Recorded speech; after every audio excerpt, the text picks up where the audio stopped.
Okay तो बच्चों last lecture में हम लोगों ने नेशनल इनकम अकाउंटिंग इस चैप्टर को स्टार्ट किया था और इस चैप्टर के मैंने आपको कुछ बेसिक पॉइंट्स बताए थे, जैसे कि हम लोगों ने 3 फॉर्मूलेस डिस्कस किए थे बच्चों। एक बार क्विकली मैं ये 3 फॉर्मूलेस को रिवाइज करवाता हूँ, फिर हम लोग ये चैप्टर में आगे के पॉइंट्स को सीखेंगे इस वीडियो में, ठीक है।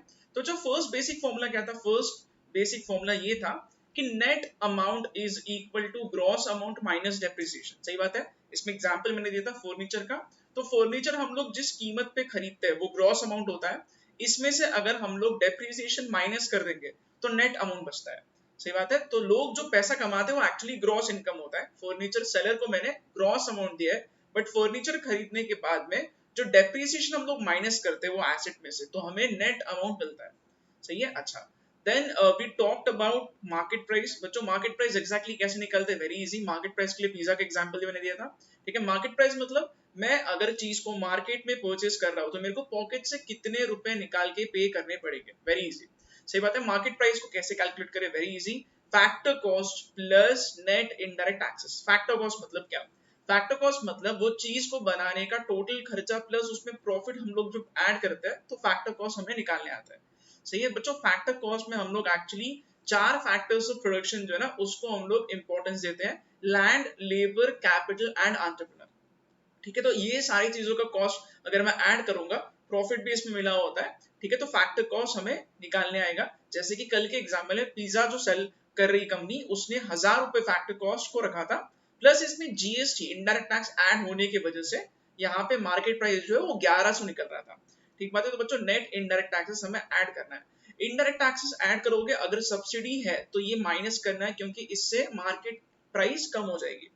ठीक बात है। अच्छा, third and very important formula जो हमने कल डिस्कस किया था वो था नेशनल का definition. National is equal to domestic plus net factor income from abroad, जिसको हम लोग एनएफआई भी बोलते हैं।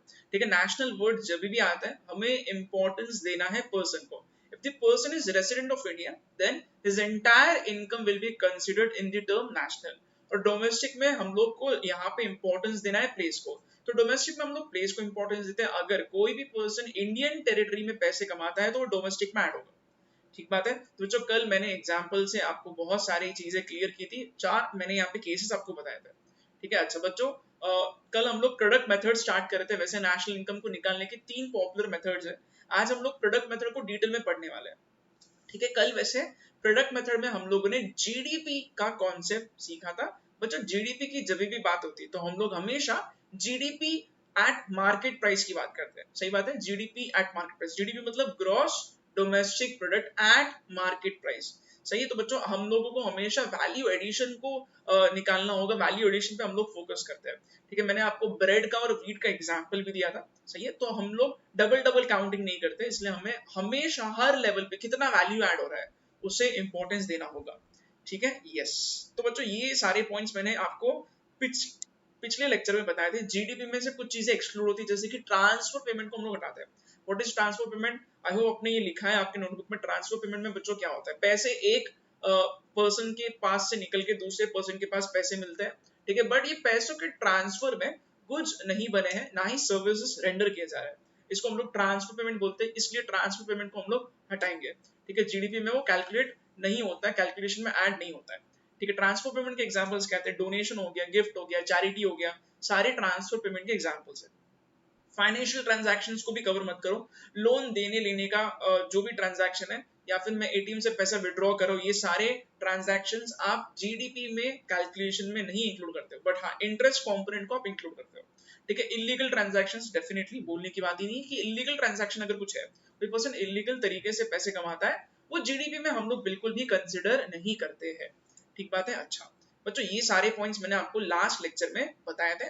आगे देखते हैं अभी एग्जैक्टली। कल मैंने आपको एक और इंपॉर्टेंट कॉन्सेप्ट बताया था, nominal GDP versus real GDP. This was actually very easy concept. बच्चों नॉमिनल और रियल जीडीपी में क्या डिफरेंस होता है, देखो नॉमिनल जीडीपी जब भी हम लोग कैलकुलेट करते हैं, it is always calculated taking current prices as the basis. Current prices मतलब हर साल प्राइस चेंज होता है, तो अगर हम लोग हर साल के प्राइस को कंसिडर करते हुए जीडीपी को कैलकुलेट करते हैं तो नॉमिनल जीडीपी निकलता है। बट कल मैंने आपको एक एग्जांपल से बताया था कि नॉमिनल जीडीपी हमें धोखा दे सकता है, बिकॉज बहुत बार ऐसा लग सकता है कि कोई मैन्युफैक्चरर है, जैसे कि एक्स का एग्जांपल मैंने दिया था, जिसका मैन्युफैक्चरिंग बढ़ गया ऐसे हमें लग सकता है, जिससे हमें ऐसा धोखा हो सकता है कि इसका 10 लाख का जो कंट्रीब्यूशन था वो 20 लाख हो गया, मतलब ये अच्छा काम कर रहा है। बट बच्चों अगर हम लोग डिटेल्स पढ़ेंगे तो हमें समझ में आएगा कि मिस्टर एक्स जो है इसने यूनिट्स कम प्रोड्यूस किए और इसने चीज की कीमत 4 गुना बढ़ा दी है। तो इसलिए हम लोग क्या करना चाहिए, हम लोगों को प्रोडक्शन को इंपॉर्टेंस देना है, ना कि प्राइस को, और प्रोडक्शन को ही हम लोग कंपेयर करते हैं यहाँ पे रियल जीडीपी कैलकुलेट करते समय। यहाँ पे हम लोग प्राइस को कॉन्स्टेंट रखते हैं, हम लोग बेस ईयर को सेलेक्ट करते हैं। बेस ईयर मतलब एक ऐसा साल जो हम लोग हर बार रेफरेंस के तौर पे यूज करेंगे, हम लोग हमेशा प्राइसेस लेंगे बेस ईयर के। ऐसे कोई साल हम लोग कंसिडर करते हैं जहां पे कुछ अनोखी घटना नहीं हुई है, और ऐसे ईयर को हम लोग बेस ईयर मानते हैं। ठीक है, बेस ईयर के प्राइसेस को हमेशा हम लोग कंपेयर करने के लिए सेम प्राइसेस रखते हैं, और हम लोग सिर्फ प्रोडक्शन को हम लोग हर साल कंपेयर करते हैं ट्रू सेंस में। ठीक है, तो बच्चों रियल जीडीपी से हम लोगों को रियलिटी में अपनी कंट्री का कितना प्रोग्रेस हुआ है ये समझ में आएगा। ठीक है, अच्छा बच्चों इसके अलावा यस अभी मैं आपको आज हम लोग कौन से पॉइंट से कहां तक इसको कंप्लीट करेंगे वो मैं आपको एक ब्रीफ यहाँ पे पॉइंट पहले आपको एक्सप्लेन करता हूँ। सी बच्चों हम लोगों का मेन एम क्या है, हम लोगों का मेन एम है इस चैप्टर में नेशनल इनकम की कैलकुलेशन पे एम्फोसिस देना। ठीक है, तो हमें नेशनल इनकम कैलकुलेट करना है, राइट। ठीक है, आपको एक चीज पहले मैं क्लियर कर देता हूँ। सी अभी मैंने आपको सिर्फ जीडीपी एट मार्केट प्राइस का कॉन्सेप्ट सिखाया, सही है। ठीक है बच्चों, हम लोगों को क्या करना है, हम लोगों को नेशनल इनकम निकालना है। GDP at market price is not national income. ठीक है, बिकॉज देखो यहाँ पे डी मतलब डोमेस्टिक है, हमें नेशनल इनकम निकालना है। डोमेस्टिक और नेशनल में फर्क है, ये मैंने आपको एकदम क्लियर किया है, सही बात है। ठीक है, तो बच्चों हमें क्या करना है, हमें जीडीपी एट मार्केट प्राइस से धीरे धीरे एक एक स्टेप ऐड करते हुए नेशनल इनकम की तरफ बढ़ना है, सही है। This is our main aim, हमें नेशनल इनकम किस तरीके से निकालते हैं ये सीखना है। ठीक बात है, तो बच्चों आपको एक चीज यहाँ पे क्लियर करता हूँ। सी अगर कोई स्टूडेंट को यहाँ पे अगर कोई चीज का कंफ्यूजन होगा तो ये चीज मैं अभी क्लियर कर रहा हूँ। नेशनल इनकम जब भी हम लोग कैलकुलेट करते हैं, we are actually calculating N N P at F C. अच्छा ये क्या है, very simple, N N P at F C मतलब होता है net national product at factor cost. ठीक है, यहाँ पे लिख भी देता हूँ बच्चों, N N P at F C का मतलब होता है net national product at factor cost, FC मतलब फैक्टर कॉस्ट। ठीक बात है, तो जब भी हम लोग नेशनल इनकम की बात करते हैं तो बेसिकली हम लोग क्या कैलकुलेट करें, हम लोग कैलकुलेट करना चाहिए NNP at FC. NNP at FC is nothing but your national income. सही बात है, ये दोनों भी सेम ही टर्म्स है बच्चों, तो आपको ये चीज दिमाग रखनी है, this is something which is very very basic. ठीक है ना, तो अभी आपको क्या करना है, आपको ये चीज आपके नोटबुक के फर्स्ट पेज पे लिखनी है। फर्स्ट पेज पे क्यों लिखनी है, बिकॉज ये ऐसी कोई चीज है जो आप भूलना नहीं चाहिए, इसलिए मैं आपको बोल रहा हूँ जानबूझ के। अभी आपको क्या करना है, अभी के अभी आप लोग नोटबुक के फर्स्ट पेज पे आइए और फर्स्ट पेज पे ये चीज लिख दीजिए, national income is equal to NNP at FC, net national product at factor cost. सही है, अच्छा चलो ठीक है बच्चों, अभी तक हमने क्या सीखा है, अभी तक हमने एक्चुअली जीडीपी एट एमपी इतना ही सीखा है। तो जीडीपी एट एमपी ये चीज मैंने आपको लास्ट लेक्चर में बताई थी, ठीक बात है। अच्छा अब हम लोग क्या करें बच्चों, अब हम लोग धीरे धीरे नए नए कॉन्सेप्ट सीखेंगे और हम लोग एक एक स्टेप ऐड करते हुए जीडीपी एट एमपी से हमें एनएनपी एट एफसी तक पहुंचना है। ठीक बात है, मैं आपको यहाँ पे नीचे थोड़ा समरी दिखा देता हूँ पहले, तो आपको एक चीज तो क्लियर हो जाएगी हम लोग कहां से कहां जा रहे हैं। सी सबसे पहला कॉन्सेप्ट कल हम लोगों ने यहाँ ये चीज को पढ़ के स्टार्ट किया था, जीडीपी एट एमपी। आज हम लोग क्या करने वाले हैं, आज हम लोग जीडीपी एट एमपी से एक एक स्टेप ऐड करते हुए एनएनपी एट एफसी तक आएंगे। तो ये यहाँ पे मैं झंडा ड्रॉ कर रहा हूँ, दिस इज आवर गोल। ठीक है, तो हमें यहाँ तक पहुंचना है बिकॉज हमें नेशनल इनकम निकालना है, सही बात है। तो बच्चों अब मैं आपको एक एक स्टेप यहाँ पे एक्सप्लेन करूंगा कि एग्जैक्टली हम लोग जीडीपी एट एमपी से एनएनपी एट एफसी तक किस तरीके से पहुंच सकते हैं। ठीक बात है, अच्छा तो बच्चों देखो यहाँ पे ऊपर आते हैं, देखते हैं एक एक स्टेप को हम लोग ऑब्जर्व करके आते हैं। ओके, तो GDP at MP we all know how this is calculated, सही बात है। अच्छा तो भी नेक्स्ट टर्म हम लोग पढ़ते हैं, हेडिंग पढ़ लेते हैं पहले एग्जैक्टली क्या लिखा है, GNP at MP. Okay, GNP at MP का मतलब होता है ग्रॉस नेशनल प्रोडक्ट। ठीक है, देखो जी मतलब ग्रॉस, एन मतलब national and P means product. Okay बच्चों देखो अभी यहाँ पे आपको एक सिंपल चीज मैं एक्सप्लेन करता हूँ, जीएनपी जब भी ये वर्ड आएगा, ठीक है, जैसे जीडीपी जब भी आता है हम लोग हमेशा क्या अज्यूम करते हैं, जीडीपी मतलब जीडीपी एट एमपी, जीडीपी मतलब जीडीपी एट मार्केट प्राइस। ठीक है, उसी तरीके से जीएनपी अगर कोई भी बोलता है जीएनपी, ठीक है। तो जीएनपी का मतलब क्या होता है, जीएनपी मतलब जीएनपी एट एमपी, यहाँ लिखा है GNP is interpreted as GNP at market price. Okay बच्चों इसका फॉर्मूला हम लोग सीखेंगे किस तरीके से फॉर्मूला बन रहा है अभी। ठीक है देखो जीएनपी एट एमपी ये अगर हमें निकालना है, ठीक है, तो इन्होंने फॉर्मूला यहाँ पे क्या लिखा है, फॉर्मूला लिखा है GDP at MP plus NFI. ना अभी बच्चों देखो यहाँ पे मैं आपको ये एक्सप्लेन कर रहा हूँ एकदम स्लोली कि फॉर्मूला किस तरीके से डिराइव हुआ है। हर एक स्टूडेंट जो भी यहाँ पे पहले के वीडियो देख चुका है उन्हें ये सारी चीजें बिल्कुल कैलकुलेट करने आना चाहिए। क्यों, क्योंकि मैंने आपको बच्चों एकदम फोकस करवा के 3 फॉर्मूलेज लर्न करने के लिए बोला है। These 3 formulas are very very basic. कौन से 3 फॉर्मूलेज, कल जो हमने किए थे वही फॉर्मूलेज की मैं बात कर रहा हूँ। ठीक है बच्चों देखो अभी यहाँ पे एग्जैक्टली क्या है, हमें जीडीपी एट एमपी के बारे में पता है, ठीक है, और अब हमें निकालना है जीएनपी एट एमपी। सही बात है ना। तो बच्चों अगर कोई भी दो चीज आपके पास है तो आप फॉर्मूला बहुत आसानी से बना सकते हो। कैसे, you need to compare these two amounts. कौन से दो चीजों को कंपेयर करना है, जीएनपी एट एमपी को कंपेयर करो जीडीपी एट एमपी से। ठीक है तो बच्चों अभी देखो यहाँ पे मैं आपको सिंपल तरीके से बता रहा हूँ किस तरीके से हम लोग फॉर्मूला बनेंगे, वेरी इजी। ठीक है जी और जी यहाँ पे कॉमन है, दिस मीन्स ग्रॉस। ठीक है दोनों जगह ग्रॉस कॉमन है, यहाँ पे मैंने दोनों को यहाँ पे अंडरलाइन किया बिकॉज हमारे पास ये नंबर है जीडीपी एट एमपी, हम लोग ने सीखा है पिछले लेक्चर में, और हमें अगर जीएनपी एट एमपी निकालना है तो कैसे निकालेंगे, वेरी इजी। जी और जी कॉमन है, जी हाँ, पी और पी कॉमन है, एमपी और एमपी कॉमन है। डिफरेंस क्या है, क्या अलग यहाँ पे दिखाई दे रहा है। ठीक है देखो यहाँ पे एन लिखा है और यहाँ पे डी लिखा है। एन और डी मतलब नेशनल एंड डोमेस्टिक में डिफरेंस होता है, ये मैंने आपको कल बताया। ठीक है बच्चों हम लोगों ने कल ऑलरेडी एक फॉर्मूला सीखा है। फॉर्मूला क्या था, फॉर्मूला ये था कि नेशनल जो होता है ना, फॉर्मूला नंबर 3 बोल रहा हूँ, national is equal to domestic plus net factor income from abroad, ये मैंने आपको बताया था।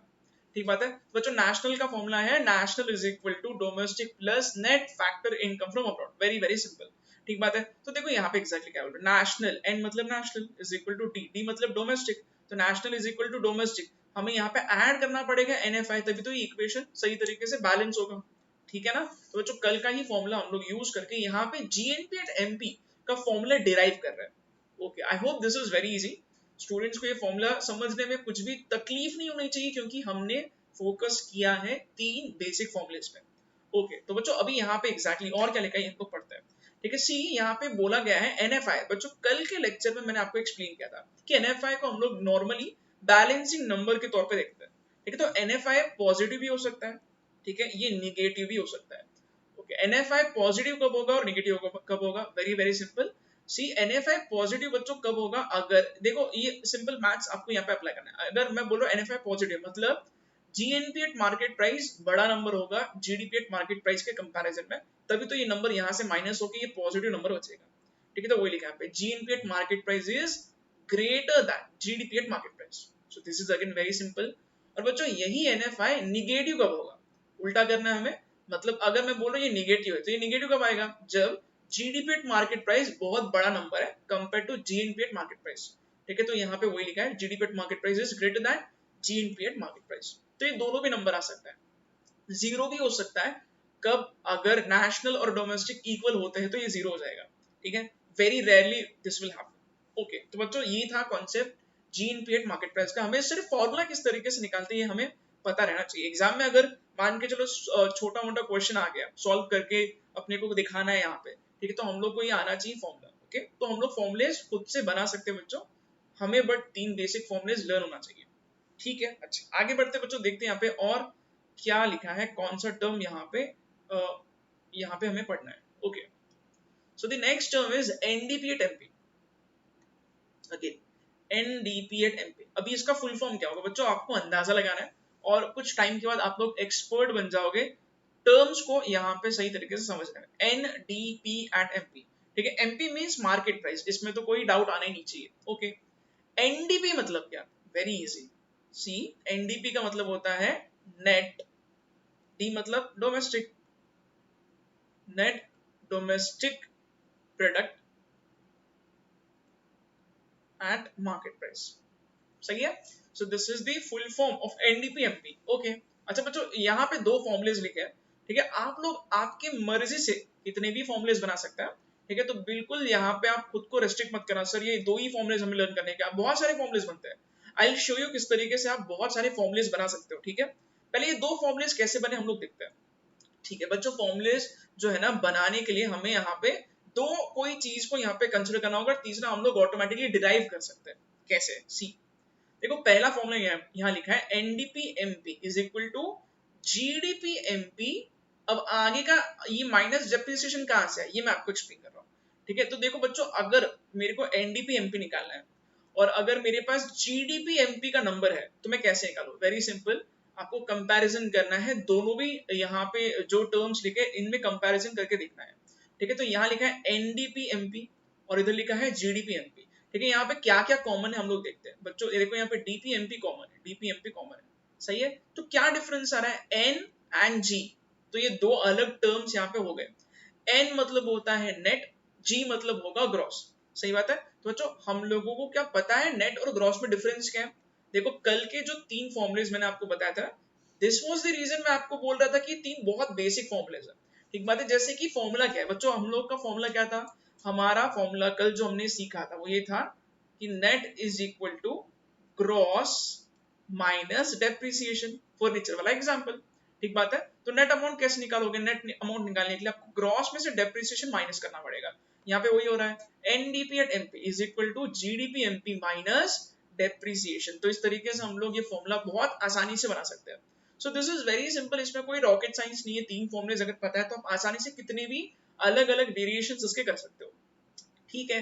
अच्छा एक और फॉर्मूला यहाँ पे लिखा है बच्चों, देखो एनडीपीएमपी, ये मैं कैसे निकालू, अगर मेरे पास एनएनपीएमपी है, अगर मेरे पास net national product at market price है तो मैं कैसे निकाल सकता हूँ, बहुत आसान है बच्चों ये भी। सी आपको क्या करना है, आपको अगेन कंपैरिजन करना है एनडीपीएमपी एनएनपीएमपी। तो यहाँ पे डिफरेंट चीज क्या है, यहाँ पे डिफरेंट चीज, यहाँ पे ये डी और एन में डिफरेंस आ रहा है, बाकी सब तो सेम लिखा है, ठीक है। तो D is domestic, N is national. Domestic और नेशनल में क्या फर्क होता है बच्चों, हम लोगों को ये फॉर्मूला पता है, नेशनल, फिर से लिख रहा हूं, ठीक है, national is equal to domestic plus NFIA।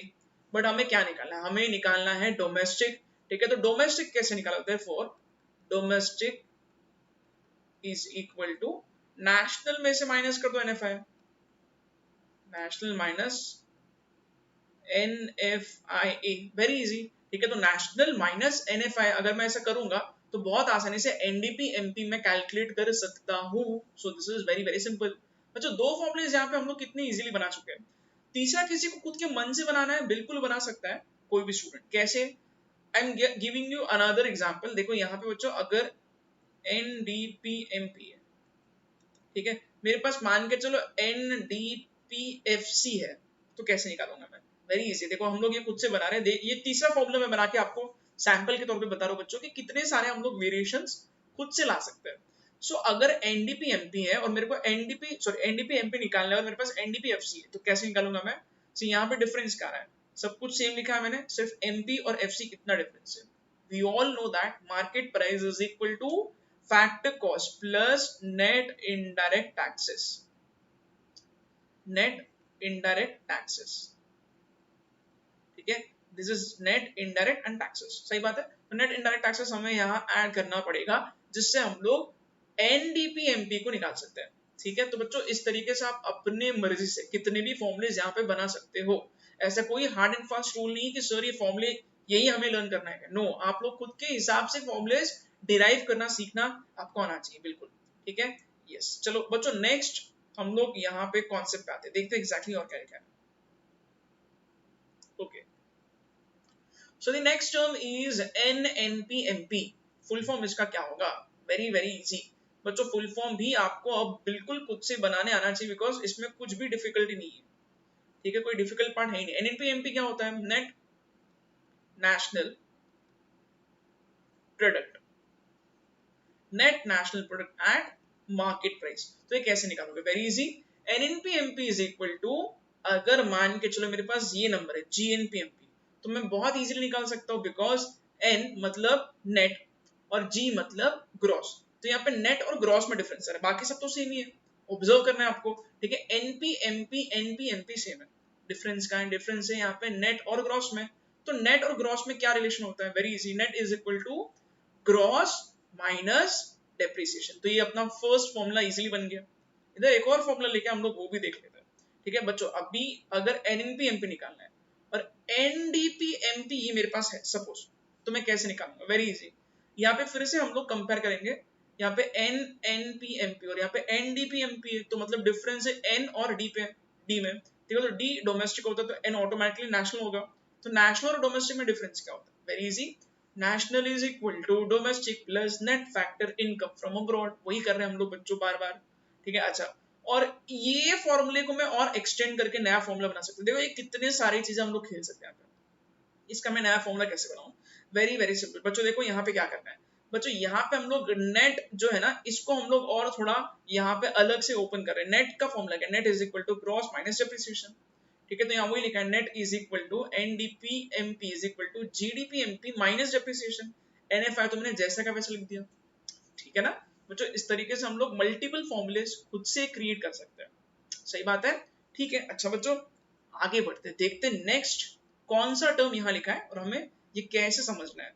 अगला टर्म जो है ना बच्चों, थोड़ा हमें ढंग से पढ़ना होगा, बिकॉज यहाँ पे डिटेल्स ऐड की हुई है, तो ये डिटेल्स मैं आपको समझाऊंगा तो आपको ध्यान देना पड़ेगा थोड़ा और। ठीक है, see next term written here is GDPFC. बच्चों अब हम लोग क्या कर रहे हैं पता? अब हम लोग धीरे धीरे नजदीक आ रहे हैं नेशनल इनकम के। जैसे कि मैंने आपको बताया कि हम लोगों ने शुरुआत की थी जीडीपी से, और अब हम लोग एंड करेंगे NNP eight factor cost. NNP eight factor cost क्या है? आपने खुद ने लिखा है, खुद के हैंडराइटिंग में, नोटबुक के फर्स्ट पेज पे। I am talking about national income. ठीक बात है बच्चों, अब देखते हैं एग्जैक्टली जीडीपीएफसी कैसे हम लोग ये निकाल सकते हैं। Very very easy. ये देखो, ये फॉर्मूला समझने में तो आपको कुछ भी तकलीफ नहीं होनी चाहिए बच्चों। ठीक है, सी यहाँ क्या लिखा है? यहाँ पे लिखा है जीडीपी एट फैक्टर कॉस्ट। कैसे निकालो इसको? अगर मेरे पास जीडीपी एट मार्केट प्राइस है बच्चों, this is the first term which we studied.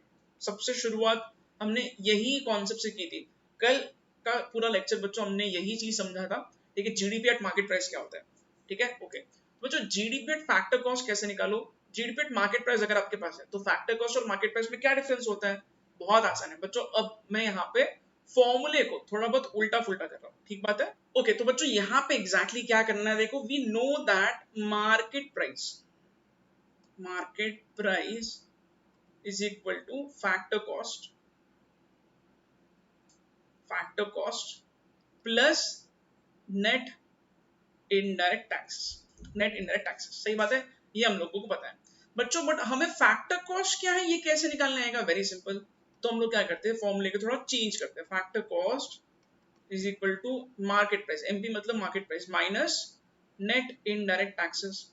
ठीक है, अच्छा, which is equal to market price minus net indirect taxes. आप कैसे निकालते हो? Very simple, indirect taxes minus subsidies. Indirect taxes minus subsidies. तो ये फॉर्मूला कैसे बनेगा? एमपी माइनस, बच्चों अभी मैं ब्रैकेट जब ओपन करूंगा तो ये साइन अंदर के चेंज हो जाएंगे। ठीक है, minus into plus is minus, minus into minus will become plus. ठीक है, तो इस तरीके से मेरे को फैक्टर कॉस्ट निकालना है। Factor cost is equal to market price minus indirect taxes plus subsidies. ठीक बात है बच्चों, इस तरीके से यहाँ पे ये फैक्टर कॉस्ट के जगह पे मैं लिख रहा हूँ market price minus indirect taxes plus subsidies. So this is very simple. थोड़ा आपको यहाँ पे टाइम दोगे तो आप लोग ये सारी चीजें आसानी से खुद से कर सकते हो। ठीक बात है बच्चों, अब थोड़ा आपको फोकस करना है, बिकॉज मैं आपको यहाँ पे जो चीज एक्सप्लेन कर रहा हूँ वो थोड़ा ज्यादा एनालिटिकल है, आपको दिमाग लगाना पड़ेगा यहाँ पे। ठीक है बच्चों, देखो यहाँ पे आप लोग है ना, यहाँ पे एक सेकंड के लिए फॉर्मूला जो है ना इसको इग्नोर करो, जस्ट फॉरगेट दिस फॉर्मूला। ठीक है, सिर्फ इस टर्म पे फोकस करो। ठीक है, मैं आपको सिर्फ ये बोल रहा हूँ कि आपको अभी फोकस करना है सिर्फ वो टर्म पे जो भी मैंने हाईलाइट किया है, talking about GDP at factor cost. ठीक है, इस टर्म पे फोकस करो, जीडीपी एट फैक्टर कॉस्ट। जरा इसका फुल फॉर्म चेक करते हैं बच्चों, एग्जैक्टली क्या मीनिंग निकलता है। ठीक है, जी मतलब ग्रॉस, डी मतलब डोमेस्टिक, पी मतलब product, FC is of course factor cost. सही है, इसका लिटरल मीनिंग क्या होगा? फॉर्मूला एक बार का हम लोग यहाँ पे थोड़ा साइड में रखते हैं, इसका मैं मीनिंग आपको समझाने की कोशिश कर रहा हूँ। ठीक है बच्चों, ग्रॉस मतलब क्या? सी, कल मैंने आपको एग्जांपल से बताया, ग्रॉस मतलब जब भी हम लोग ग्रॉस अमाउंट को कंसिडर करते हैं, जब भी मैं ग्रॉस अमाउंट की बात कर रहा हूँ, तो इसका मीनिंग क्या होगा? इसका मीनिंग ये होगा बच्चों कि इसमें डेप्रिसिएशन वाला कंपोनेंट इंक्लूड करना है। ठीक बात है, इसमें डेप्रिसिएशन इंक्लूडेड होता है ऑब्वियसली। और नेट की बात जब मैं करता हूं तो बच्चों नेट की बात जब मैं करूंगा तब इसका मीनिंग क्या होगा? नेट वाला जो नंबर आएगा वो ग्रॉस में से डेप्रिसिएशन माइनस करने के बाद आएगा। तो इसका मीनिंग क्या है? जब नेट में डेप्रिसिएशन नहीं है तो इसका मीनिंग क्या होगा? ग्रॉस में डेप्रिसिएशन होता है। सही है ना? ग्रॉस में डेप्रिसिएशन होता है। ठीक है बच्चों, यहां पे देखो मैं आपको पहले ये चीज क्लियर कर देता हूं। This is very simple because यहाँ ग्रॉस लिखा है। ठीक है, मतलब ग्रॉस मतलब डेप्रिसिएशन हमको इस नंबर में बिल्कुल मिलाना होगा, ऐड करना होगा। तो यहाँ पे ये जो लिखा है ना बच्चों, इसका इंटरप्रिटेशन क्या है? ठीक है, ये कहां से आया? तो देखो ये डेप्रिसिएशन हमको क्यों ऐड कर रहे हैं यहाँ पे? Very easy, because we are talking about gross.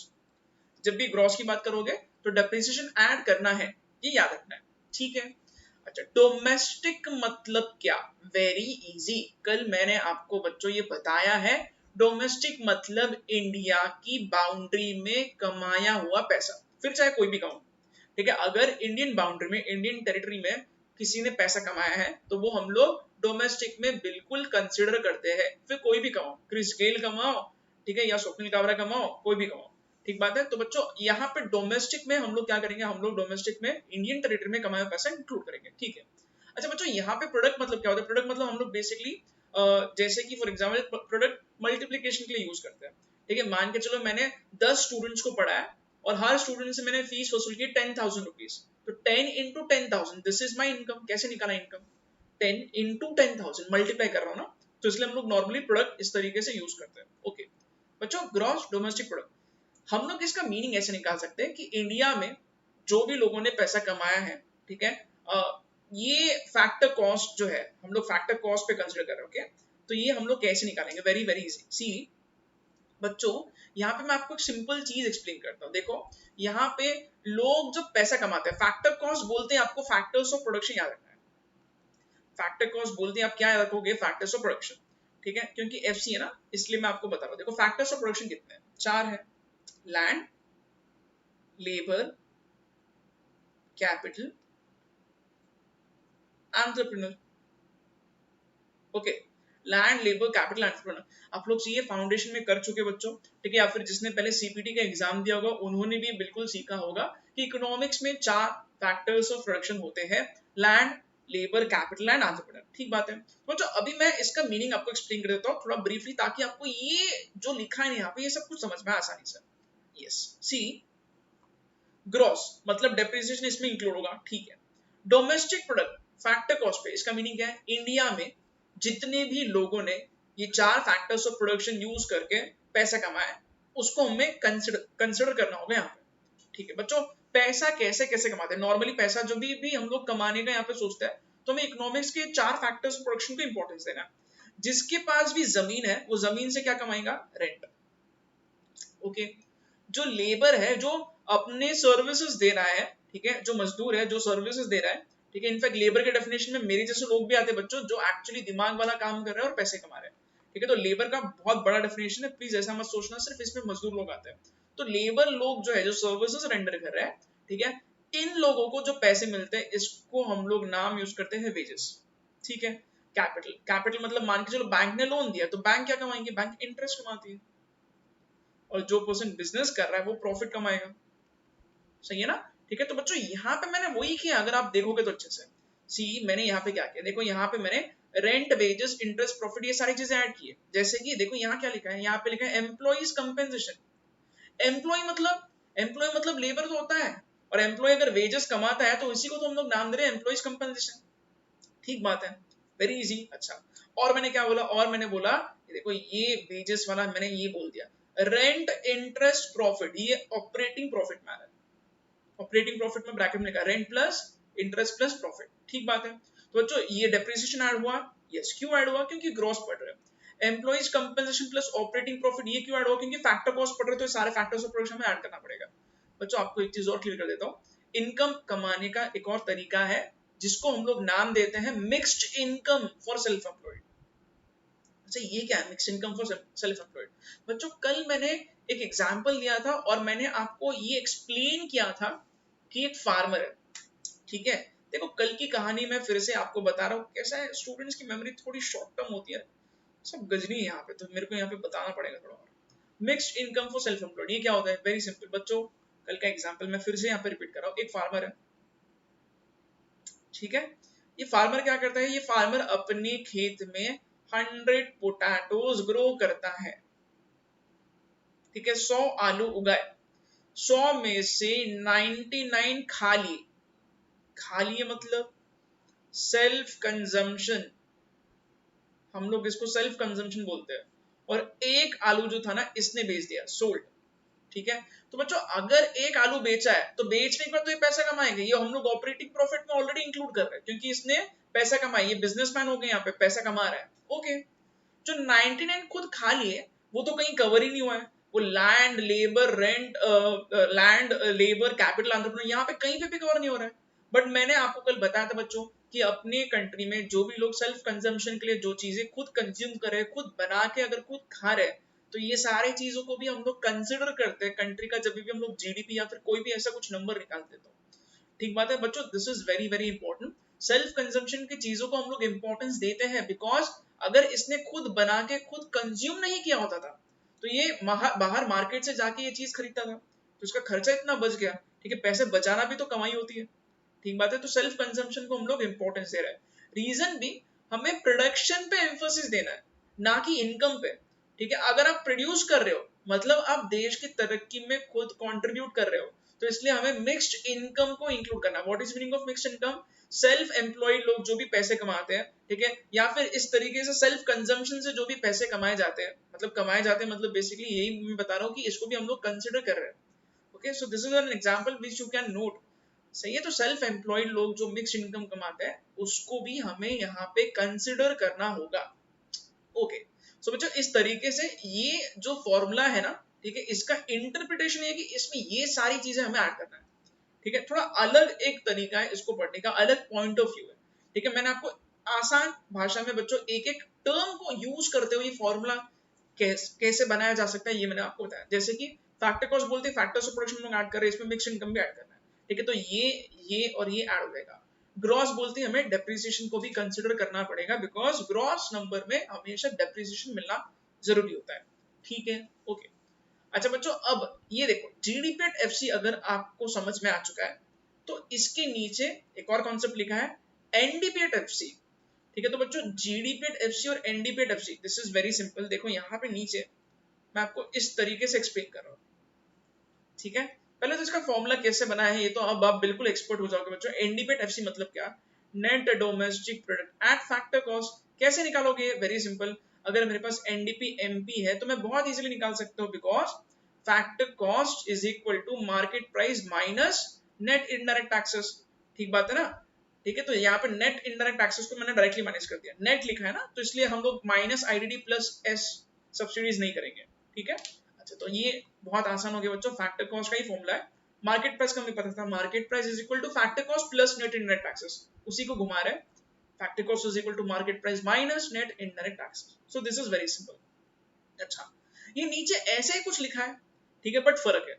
क्या डिफरेंस है ये आपको कंपेयर करने के बाद समझ में आएगा बच्चों। यहाँ जीडीपीएफसी है और यहाँ एनडीपीएफसी है। नाउ अगर मैं आपको एकदम सिंपल क्वेश्चन पूछूं, जीडीपी एट एफसी में और एनडीपी एट एफसी में क्या फर्क है? वेरी इजी, यहाँ पे सब कुछ तो सेम है, यहाँ पे खाली एन मतलब नेट होता है और यहाँ जी मतलब ग्रॉस होता है। बच्चों मैं आपको बता रहा हूँ ये बार बार कि ग्रॉस में डेप्रिसिएशन होता है तो नेट में डेप्रिसिएशन नहीं होगा। तो हम लोग क्या कर रहे हैं, हम लोग सेम चीजें यहाँ लिख रहे हैं, but this is without depreciation. Why is this without depreciation? यहाँ पे ऐड क्यों नहीं किया? क्योंकि नेट है, नेट पे तो डेप्रिसिएशन माइनस हो जाता है ना, तो इसलिए हम लोग ने इसको हटा दिया, यहाँ पे नीचे लिखा नहीं इसलिए, ठीक है। I hope this is very much clear now, okay. Last बच्चों हम लोग जो चीज पढ़ रहे थे बार बार वही चीज पे अब हम लोग आ चुके हैं। देखो ये हम लोगों का झंडा है, हम लोग यहाँ से यहाँ तक का सफर अब तय कर चुके हैं और लास्ट हम लोग जो अभी कॉन्सेप्ट जो भी समझने वाले हैं वो है national income. Whenever we are talking about national income, we are actually talking about NNP at factor cost। तो ये कैसे निकालोगे? Very easy. देखो बच्चों NNP at factor cost, अगर मेरे पास NDP at FC है जो मैंने अभी ऊपर निकाला है, ठीक है, ऊपर निकाला ना NDP at FC, अगर मेरे पास NDP at FC है तो मैं ये NNP at FC कैसे निकालूंगा? Very simple, factor cost is equal to, sorry factor cost यहाँ पे से मैं यहाँ पे national is equal to domestic plus NFI करना पड़ेगा, क्योंकि सिर्फ यही दो चीजों में डिफरेंस है ना यहाँ पे। ये यहाँ पे नेशनल है, यहाँ पे domestic. National is equal to domestic plus NFI, ठीक है। अच्छा बच्चों एक चीज और यहाँ लिखी है, ये NDPAT FC जो है ना, इसको हम लोग एक और टर्म से डिनोट करते हैं, ठीक है। NDPAT FC का फुल फॉर्म क्या होगा, यहाँ लिख देता हूँ, net domestic product and factor cost. तो इसी के लिए यहाँ पे FID यूज किया है। FID और NDPFC सेम ही होता है। कैसे, मैं यहाँ बता रहा हूँ। देखो यहाँ पे इसका फुल फॉर्म लिखा है, FID मतलब फैक्टर इनकम। देखो ये FC लिखा है, earn in domestic territory. Yes, domestic territory में कमाया हुआ जो इनकम है उसको हम लोग FID भी बोलते हैं या फिर NDPAT FC भी बोलते हैं, ठीक है। तो इस तरीके से बच्चों हम लोगों ने एक एक स्टेप करके नेशनल इनकम तक का सफर तय किया है, ठीक है। हमेशा दिमाग में रखो, national income always would mean NNPAT FC। Okay बच्चों, इस तरीके से बहुत सारे फॉर्मूलेस हमने डेराइव किए, ठीक है। बच्चों देखो यहाँ पे स्टूडेंट्स को मेजरली क्या करना है, मेजरली यहाँ पे फॉर्मूलेस कैसे डिराइव होते हैं उस पे फोकस करना है, ठीक है। तो प्लीज रट्टा मारने की कोशिश मत करना, ठीक है। ओनली ट्राई टू अंडरस्टैंड कि फॉर्मूलेस कैसे बने, ठीक है। बहुत सारे स्टूडेंट्स मेरे को पूछते हैं सर समझ में ना क्या लर्न करें। ये मैं आपको बताऊंगा बच्चों क्या लर्न करना है, क्योंकि हम लोग ये चैप्टर के एंड में हम लोग कुछ क्वेश्चंस देखेंगे जो इंस्टीट्यूट ने पूछा है, जिससे आपका कॉन्फिडेंस बढ़ेगा, जिससे आपको समझ में आएगा अच्छा चलो ठीक है ये पूछ रहे हैं क्या, तो हमें ये पढ़ना है।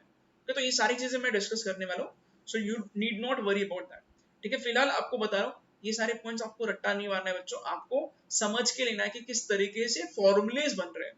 और ये सब कैसे आएगा आपको, अगर आपने 3 फॉर्मूलेज सही तरीके से लर्न किए समझ के लिए, तो आपको ये सारे कॉन्सेप्ट्स आसान लगेंगे, ठीक है। ओके बच्चों आगे बढ़ते हैं, देखते हैं अगला कॉन्सेप्ट यहाँ पे क्या लिखा है। यस, सो बच्चों यहाँ पे नेक्स्ट कॉन्सेप्ट जो लिखा है वो आपने बहुत बार सुना होगा, ठीक है। क्या लिखा है यहाँ पे नेक्स्ट कॉन्सेप्ट, पर कैपिटा इनकम, ठीक है। एग्जाम में इस पे क्वेश्चन आ सकता है, पर कैपिटा इनकम क्या होता है बताओ, तो आपको ब्रीफली फॉर्मूला लिख के एक्सप्लेन करना पड़ेगा, ठीक है। बच्चों आपको पर कैपिटा इनकम का मैं मीनिंग बताता हूँ, this is very simple. Per capita मतलब क्या, पर कैपिटा मतलब एक पर्सन का, पर पर्सन, कैपिटा मतलब पर्सन, ठीक है, पर पर्सन का इनकम, ठीक है। इंडिया का पॉपुलेशन बहुत ज्यादा है बच्चों, अप्रोक्सीमेटली 138 करोड़ इंडिया का पॉपुलेशन बताया जा रहा है, अप्रोक्सीमेट नंबर है, ठीक है। बच्चों अगर अपने देश में इतने लोग रहते हैं तो एक पर्सन कितना कमाता है ऑन एन एवरेज, इसको हम लोग पर कैपिटा इनकम का फॉर्मूला यूज करके निकालते हैं। पर कैपिटा इनकम से मेरे को ये समझ में आएगा, अगर मैं इंडिया का पर कैपिटा इनकम निकाल रहा हूं मतलब इंडिया में एक पर्सन ऑन एन एवरेज कितने पैसे कमा रहा है साल भर में, ठीक है। तो बच्चों ये कैसे निकालोगे, very simple. Per capita income जब आपको निकालना है तो आपको GDP adjusted by inflation consider करके इसे पॉपुलेशन से डिवाइड करना है, ठीक है। हम लोग इंपॉर्टेंस GDP को दे रहे हैं, ठीक है, क्योंकि हमें यहाँ पे डोमेस्टिक टेरिटरी में जो भी लोग पैसा कमा रहे हैं, ठीक है, उसे पॉपुलेशन से अगर हम लोग डिवाइड करेंगे तो हमें अंदाजा लगेगा कि ऑन एन एवरेज एक पर्सन ने कितना पैसा कमाया है, कितने रुपए कमाया है, ठीक है। बच्चों आपको एक चीज और बता दो, पर कैपिटा इनकम जब हम लोग कैलकुलेट करते हैं ना, तो ट्रू सेंस में हमें समझ में आता है कि हमारे देश के लोग कितने आगे दूसरे डेवलप्ड कंट्रीज के कंपैरिजन में। और बच्चों इससे समझ में आता है कि हम लोग बहुत बहुत बहुत बहुत पीछे है compare to the likes of USA, जहां पे एक पर्सन बहुत ज्यादा पैसे कमाते हैं। अब इंडिया में बहुत बहुत कम होने की वजह से हम लोग देख रहे हैं कि यहाँ पे बहुत ज्यादा गरीबी भी है, ठीक बात है। We are not going into the details of the numbers, सही है, क्योंकि वो और ज्यादा कंफ्यूजन क्रिएट करेगा, ठीक है। तो जो रेलेवेंट है मैं आपको वही बता रहा हूँ, but this is a very sad truth कि इंडिया का पर कैपिटा इनकम बहुत ही कम है, ठीक है। बच्चों आगे बढ़ते देखते हैं नेक्स्ट कॉन्सेप्ट क्या है यहाँ पे। Okay so this is the concept of personal income, बहुत ही इजी और इंटरेस्टिंग कॉन्सेप्ट है, actually this is more important, ठीक है। तो पहले मैं आपको ये आप लिखने के पहले ही आप लोग मार्क कर दें, this is very very important. तो जो एग्जाम में पर्सनल इनकम के कॉन्सेप्ट पे क्वेश्चंस बिल्कुल आ सकते हैं, इनफैक्ट इसमें ज्यादा प्रैक्टिकल क्वेश्चंस पूछने का चांस है, ठीक है। तो बच्चों आपको बहुत अच्छे से कॉन्सेप्ट पता रहना चाहिए। देखो जो स्टूडेंट्स को कॉन्सेप्ट पता ही नहीं पर्सनल इनकम क्या होता है, एग्जाम में वो क्वेश्चन सॉल्व भी नहीं कर पाएगा। तो बच्चों आपको एक चीज और बताता हूँ, एग्जाम में इकोनॉमिक्स के पेपर में इतने सारे प्रैक्टिकल क्वेश्चंस आते हैं, तो जो स्टूडेंट अच्छे से प्रिपेयर करके जाता है तो उसके प्रैक्टिकल क्वेश्चंस के आंसर्स अगर सही है तो मार्क्स कट होने का स्कोप ही नहीं है, इसलिए तो मैं बोल रहा हूँ this is a very very scoring subject, बहुत ध्यान देना है आपको। पर्सनल इनकम के कॉन्सेप्ट को सही तरीके से समझ लो, ठीक है। ओके, तो सबसे पहले बच्चों पर्सनल इनकम को समझने के लिए हम लोग यहाँ पे जो हिंट लिखा है ना, इसको हम लोग पहले पढ़ लेते हैं और अच्छे से समझ लेते हैं, ठीक है। यहाँ पे हिंट यहाँ पे ये लिखा है, amount in the hands of people house hold for spending before taxes, ठीक है। अच्छा बच्चों, पहले ये चीज मैं क्लियर करता हूँ कि हाउस होल्ड हम लोग इकोनॉमिक्स में किसको कहते हैं, ओके। तो पहले मैं आपको ये हाउस होल्ड का कॉन्सेप्ट क्लियर करता हूँ, right. House hold and business, ठीक है। हाउस होल्ड किसको कहते हैं और बिजनेस किसको कहते हैं, वेरी वेरी सिंपल, ठीक बात है बच्चों। देखो हाउस होल्ड मतलब क्या, हाउस होल्ड मतलब अगर मान के चलो कंजम्पशन के लिए मैं कोई चीज खरीद रहा हूं, ठीक है, तो मैं हाउस होल्ड बन जाऊंगा, और जिसको मैं पेमेंट कर रहा हूं वो बिजनेस बन जाएगा, ठीक है। एक सिंपल एग्जांपल दे रहा हूं यहाँ पे, एग्जैक्टली हाउस होल्ड यहाँ पे हम लोग किसे कहेंगे और बिजनेस हम लोग किसे कहेंगे, वेरी सिंपल, ठीक है। तो बच्चों देखो, अगर मान के चलो सपोज से कोई स्टूडेंट है, ठीक है। स्टूडेंट क्या करता है, स्टूडेंट मेरे को फीस दे रहा है, ठीक है। तो बच्चों अगर स्टूडेंट मेरे को फीस दे रहा है, ठीक है, तो यहाँ पे बिजनेस में मैं लिख रहा हूँ coaching class, coaching class, right, ठीक है। तो अगर किसी स्टूडेंट ने मेरे को फीस दिया, ठीक है, हम लोगों ने क्या किया, कोचिंग क्लासेस वालों ने स्टूडेंट को सर्विसेज दिया और स्टूडेंट बदले में हमें फीस दे रहा है, ठीक है। तो स्टूडेंट यहाँ पे बन जाएगा हाउस होल्ड, ठीक है। और जो कोचिंग क्लास वाले जो बिजनेस कर रहे हैं, जो पैसा कमा रहे हैं, ये इन्हें हम लोग बिजनेस कहेंगे, ठीक बात है। तो student here is house hold and coaching classes यहाँ पे हो जाएगा बिजनेस। अच्छा बच्चों, कोचिंग क्लासेस मतलब अभी मैं भी वही तो कर रहा हूँ, ठीक है, मैं आप लोगों को सर्विसेज दे रहा हूँ, रिटर्न में मेरे को पैसा मिल रहा है, ठीक है। तो बच्चों अगर यहाँ पे मैं खुद को एग्जाम्पल में कंसिडर कर रहा हूँ, ठीक है, तो यहाँ पे अगर मैं खुद का नाम लिखता हूँ,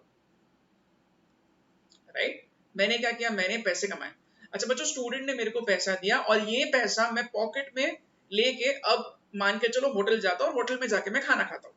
बच्चों जब मैं होटल में जाके खाना खाऊंगा ना, तब इस मोमेंट पे मैं बन जाऊंगा हाउस होल्ड और होटल बन जाएगा बिजनेस, ठीक बात है बच्चों। अगर ये देखो यहाँ पे मैं खुद का एग्जांपल ले रहा हूँ, ठीक है, मेरे को स्टूडेंट ने फीस दिया सुबह, मैं शाम को वही पैसे लेके खर्च कर रहा हूँ, और मैं कहाँ गया, मैं होटल में जाके अगर सपोज यही पैसे खर्च करता हूँ, तो जो होटल है इसको हम लोग बिजनेस कहेंगे और मैं बन जाऊंगा यहाँ पे हाउस होल्ड।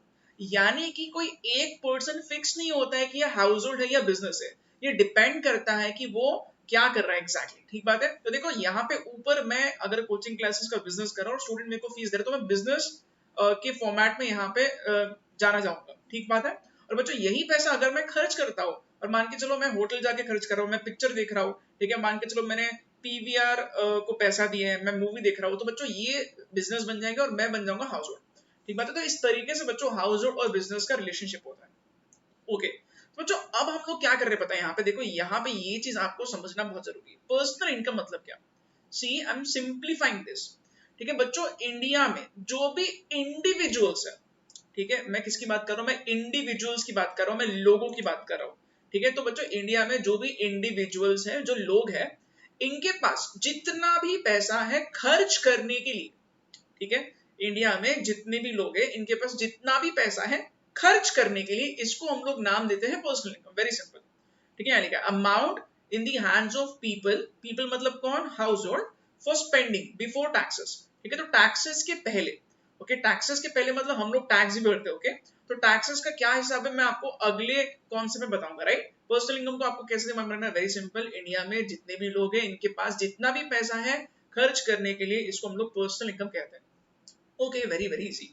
अच्छा बच्चों देखो, अब यहाँ पे पर्सनल इनकम का फॉर्मूला लिखा है, बहुत सारे स्टूडेंट्स इस फॉर्मूले को सही तरीके से नहीं समझ पाते, ठीक है, क्योंकि कॉन्सेप्ट्स अगर क्लियर नहीं है तो आप लोग ये फॉर्मूले को कभी सही ढंग से समझ ही नहीं पाओगे, राइट। तो मैं आपको यहाँ पे डिटेल में बता रहा हूँ कि एग्जैक्टली पर्सनल इनकम के इस फॉर्मूले में हम लोग कौन सी चीज ऐड कर रहे हैं, और ऐड कर रहे हैं तो क्यों कर रहे हैं, और कौन सी चीज माइनस कर रहे हैं और माइनस कर रहे हैं तो क्यों कर रहे हैं, ठीक है। तो हम लोग लॉजिकली समझ के लेते हैं यहाँ पे हर एक टर्म को, राइट। चलो ठीक है बच्चों, देखो पर्सनल इनकम को हम लोग किस तरीके से कैलकुलेट करेंगे।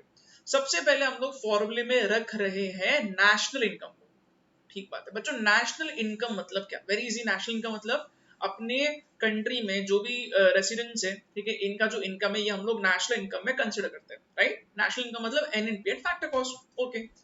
अच्छा बच्चों बहुत बार क्या होता है, बहुत बार कुछ ऐसी चीजें भी होती है जो नेशनल इनकम में आता नहीं है, जो नेशनल इनकम में हम लोग काउंट नहीं करते, बट कुछ ऐसे चीजों को हमें पर्सनल इनकम में ऐड करना जरूरी है।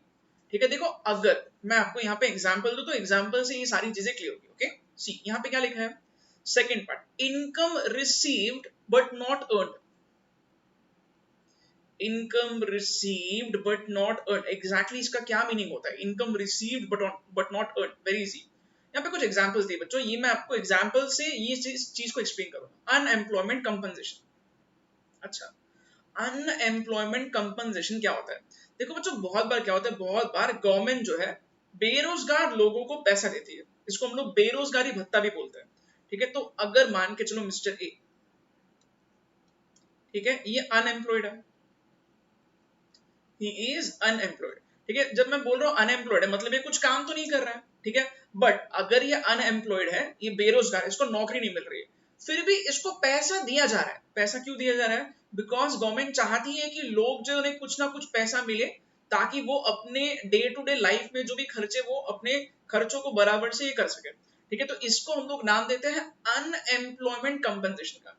मिस्टर ये अनएम्प्लॉयड है, जी हाँ, बट क्या इसको पैसे मिल रहे हैं, क्या इसको मनी मिल रहा है? यस, ये अनएम्प्लॉयड है बट इसको पैसा मिल रहा है। ठीक है, तो इसको हम लोग बोलते हैं unemployment compensation. Now one thing which must be clarified here बच्चों, अनएम्प्लॉयमेंट कंपनसेशन जो होता है ये नेशनल इनकम में कभी नहीं आएगा। अब ये क्यों नहीं आएगा, यहाँ पे आपको थोड़ा सोचना है। ठीक है बच्चों, देखो यहाँ पे नेशनल इनकम मैंने लिख दिया है, अलग से मैं ऐड कर रहा हूं income receive but not earn. इसका मीनिंग क्या है? इसका मीनिंग ये है कि ये सारे के सारे पॉइंट्स नेशनल इनकम में नहीं है, तभी तो हम लोग अलग से ऐड कर रहे हैं। ठीक है, नेशनल इनकम में अनएम्प्लॉयमेंट कंपनसेशन क्यों नहीं आएगा? Because this is a transfer payment. ये क्या है? ये है ट्रांसफर पेमेंट। इनफैक्ट ये सारे के सारे ट्रांसफर पेमेंट है। ये सब क्या है? ये सब ट्रांसफर पेमेंट है। अच्छा बच्चों, ट्रांसफर पेमेंट कल मैंने आपको एक्सप्लेन किया था, इनफैक्ट आज रिवीजन भी करवाया। ट्रांसफर पेमेंट एग्जैक्टली क्या होता है? ट्रांसफर पेमेंट में एक पर्सन के पॉकेट से पैसे निकलते हैं, दूसरे पर्सन के पॉकेट में पैसे जाते हैं, ना तो गुड्स बनते हैं ना ही सर्विसेज रेंडर किए जाते हैं। अच्छा, मिस्टर ए जो है इसको पैसा मिल रहा है क्या? जी हाँ, पैसा मिल रहा है, बट क्या इसने कुछ भी काम किया है? नहीं, क्योंकि अनएम्प्लॉयड है, काम तो कर ही नहीं रहा है, काम नहीं कर रहा है, फिर भी पैसा मिल गया। तो इसका मीनिंग में क्या निकालूं? इसका मीनिंग मेरे को ये निकालना पड़ेगा कि गवर्नमेंट जो है ना, गवर्नमेंट के पॉकेट से पैसे गए, मिस्टर ए के पॉकेट में पैसे आए, ना तो गुड्स बने ना तो सर्विसेज रेंडर हुए। इसका मीनिंग साफ साफ ये है कि मिस्टर ए को जो भी पैसा गवर्नमेंट ने दिया है, इससे कंट्री में कोई भी नई चीज प्रोड्यूस नहीं हुई है, ना ही सर्विसेज रेंडर की जा रही है। तो ये हो गया ट्रांसफर पेमेंट। और कल के रूल के हिसाब से बच्चों, ट्रांसफर पेमेंट को हम लोग नेशनल इनकम में कभी भी इंक्लूड नहीं करेंगे, क्योंकि इससे कंट्री का प्रोग्रेस नहीं हो रहा है। ओके, तो अब क्या करना है बच्चों, नेशनल इनकम में हम लोग ये चीज को इंक्लूड नहीं करेंगे, बट पर्सनल इनकम में ऐड कर रहे हैं। क्यों ऐड कर रहे हैं? बिकॉज बच्चों ऊपर हिंट लिखा है, पर्सनल इनकम मतलब क्या? जो लोगों के हाथ में पैसा आता है खर्च करने के लिए, इसको हम लोग पर्सनल इनकम बोलते हैं।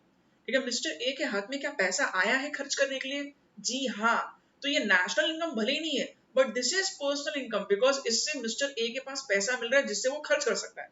तो हम लोगों को वो सारी चीजों को ऐड करना है जिससे लोगों का इनकम तो नहीं होगा यहाँ पे, मतलब इनकम रिसीव तो हुआ है बट अर्न नहीं किया उन्होंने।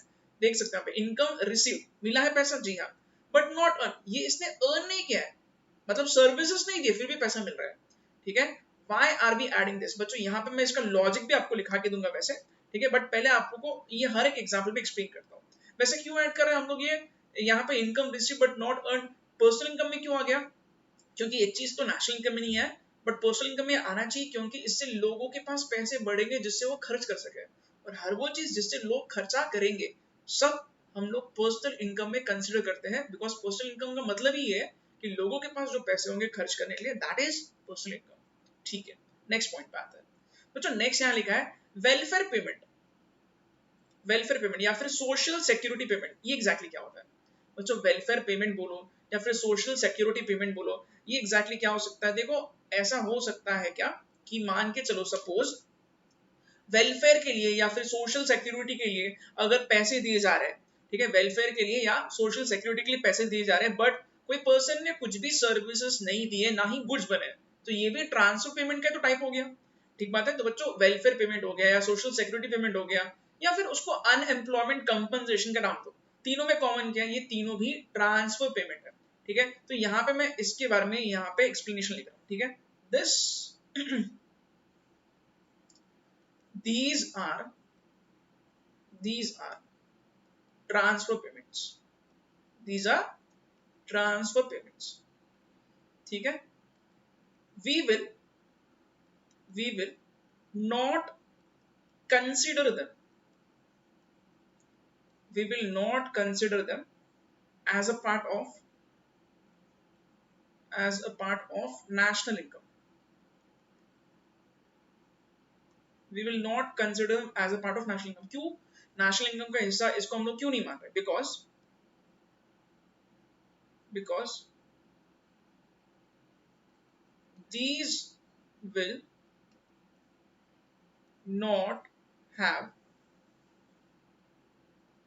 not have any impact on production of goods oblique rendering of services, ठीक बात है। but we will add them in personal income calculation। Personal income के लिए हम लोग ऐड क्यों कर रहे हैं, because by this there will be money in the hands of people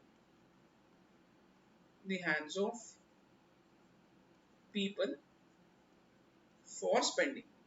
तो जो पर्सनल इनकम होता ही वही है, जो पैसा लोगों के पास है स्पेंड करने के लिए, इसको हम लोग पर्सनल इनकम बोलते हैं। तो ये पैसा भले ही नेशनल इनकम में नहीं आ रहा है, बट पर्सनल इनकम का हिस्सा रहेगा, क्योंकि इससे लोगों के पास पैसे बढ़ेंगे जिससे वो खर्चा कर सकते हैं। इसलिए हम लोग पर्सनल इनकम के कैलकुलेशन में नेशनल इनकम प्लस ये सारी चीजें करेंगे, क्योंकि नेशनल इनकम में नहीं है बट पर्सनल इनकम में आना चाहिए, ठीक है। ओके, आई होप ये पूरी तरीके से क्लियर हो चुका है बच्चों। अब आगे देखते हैं बच्चों, इसमें हमने कुछ चीज माइनस भी की है। क्या चीज माइनस की है, यस यहाँ पे मैं आपको बता रहा हूं।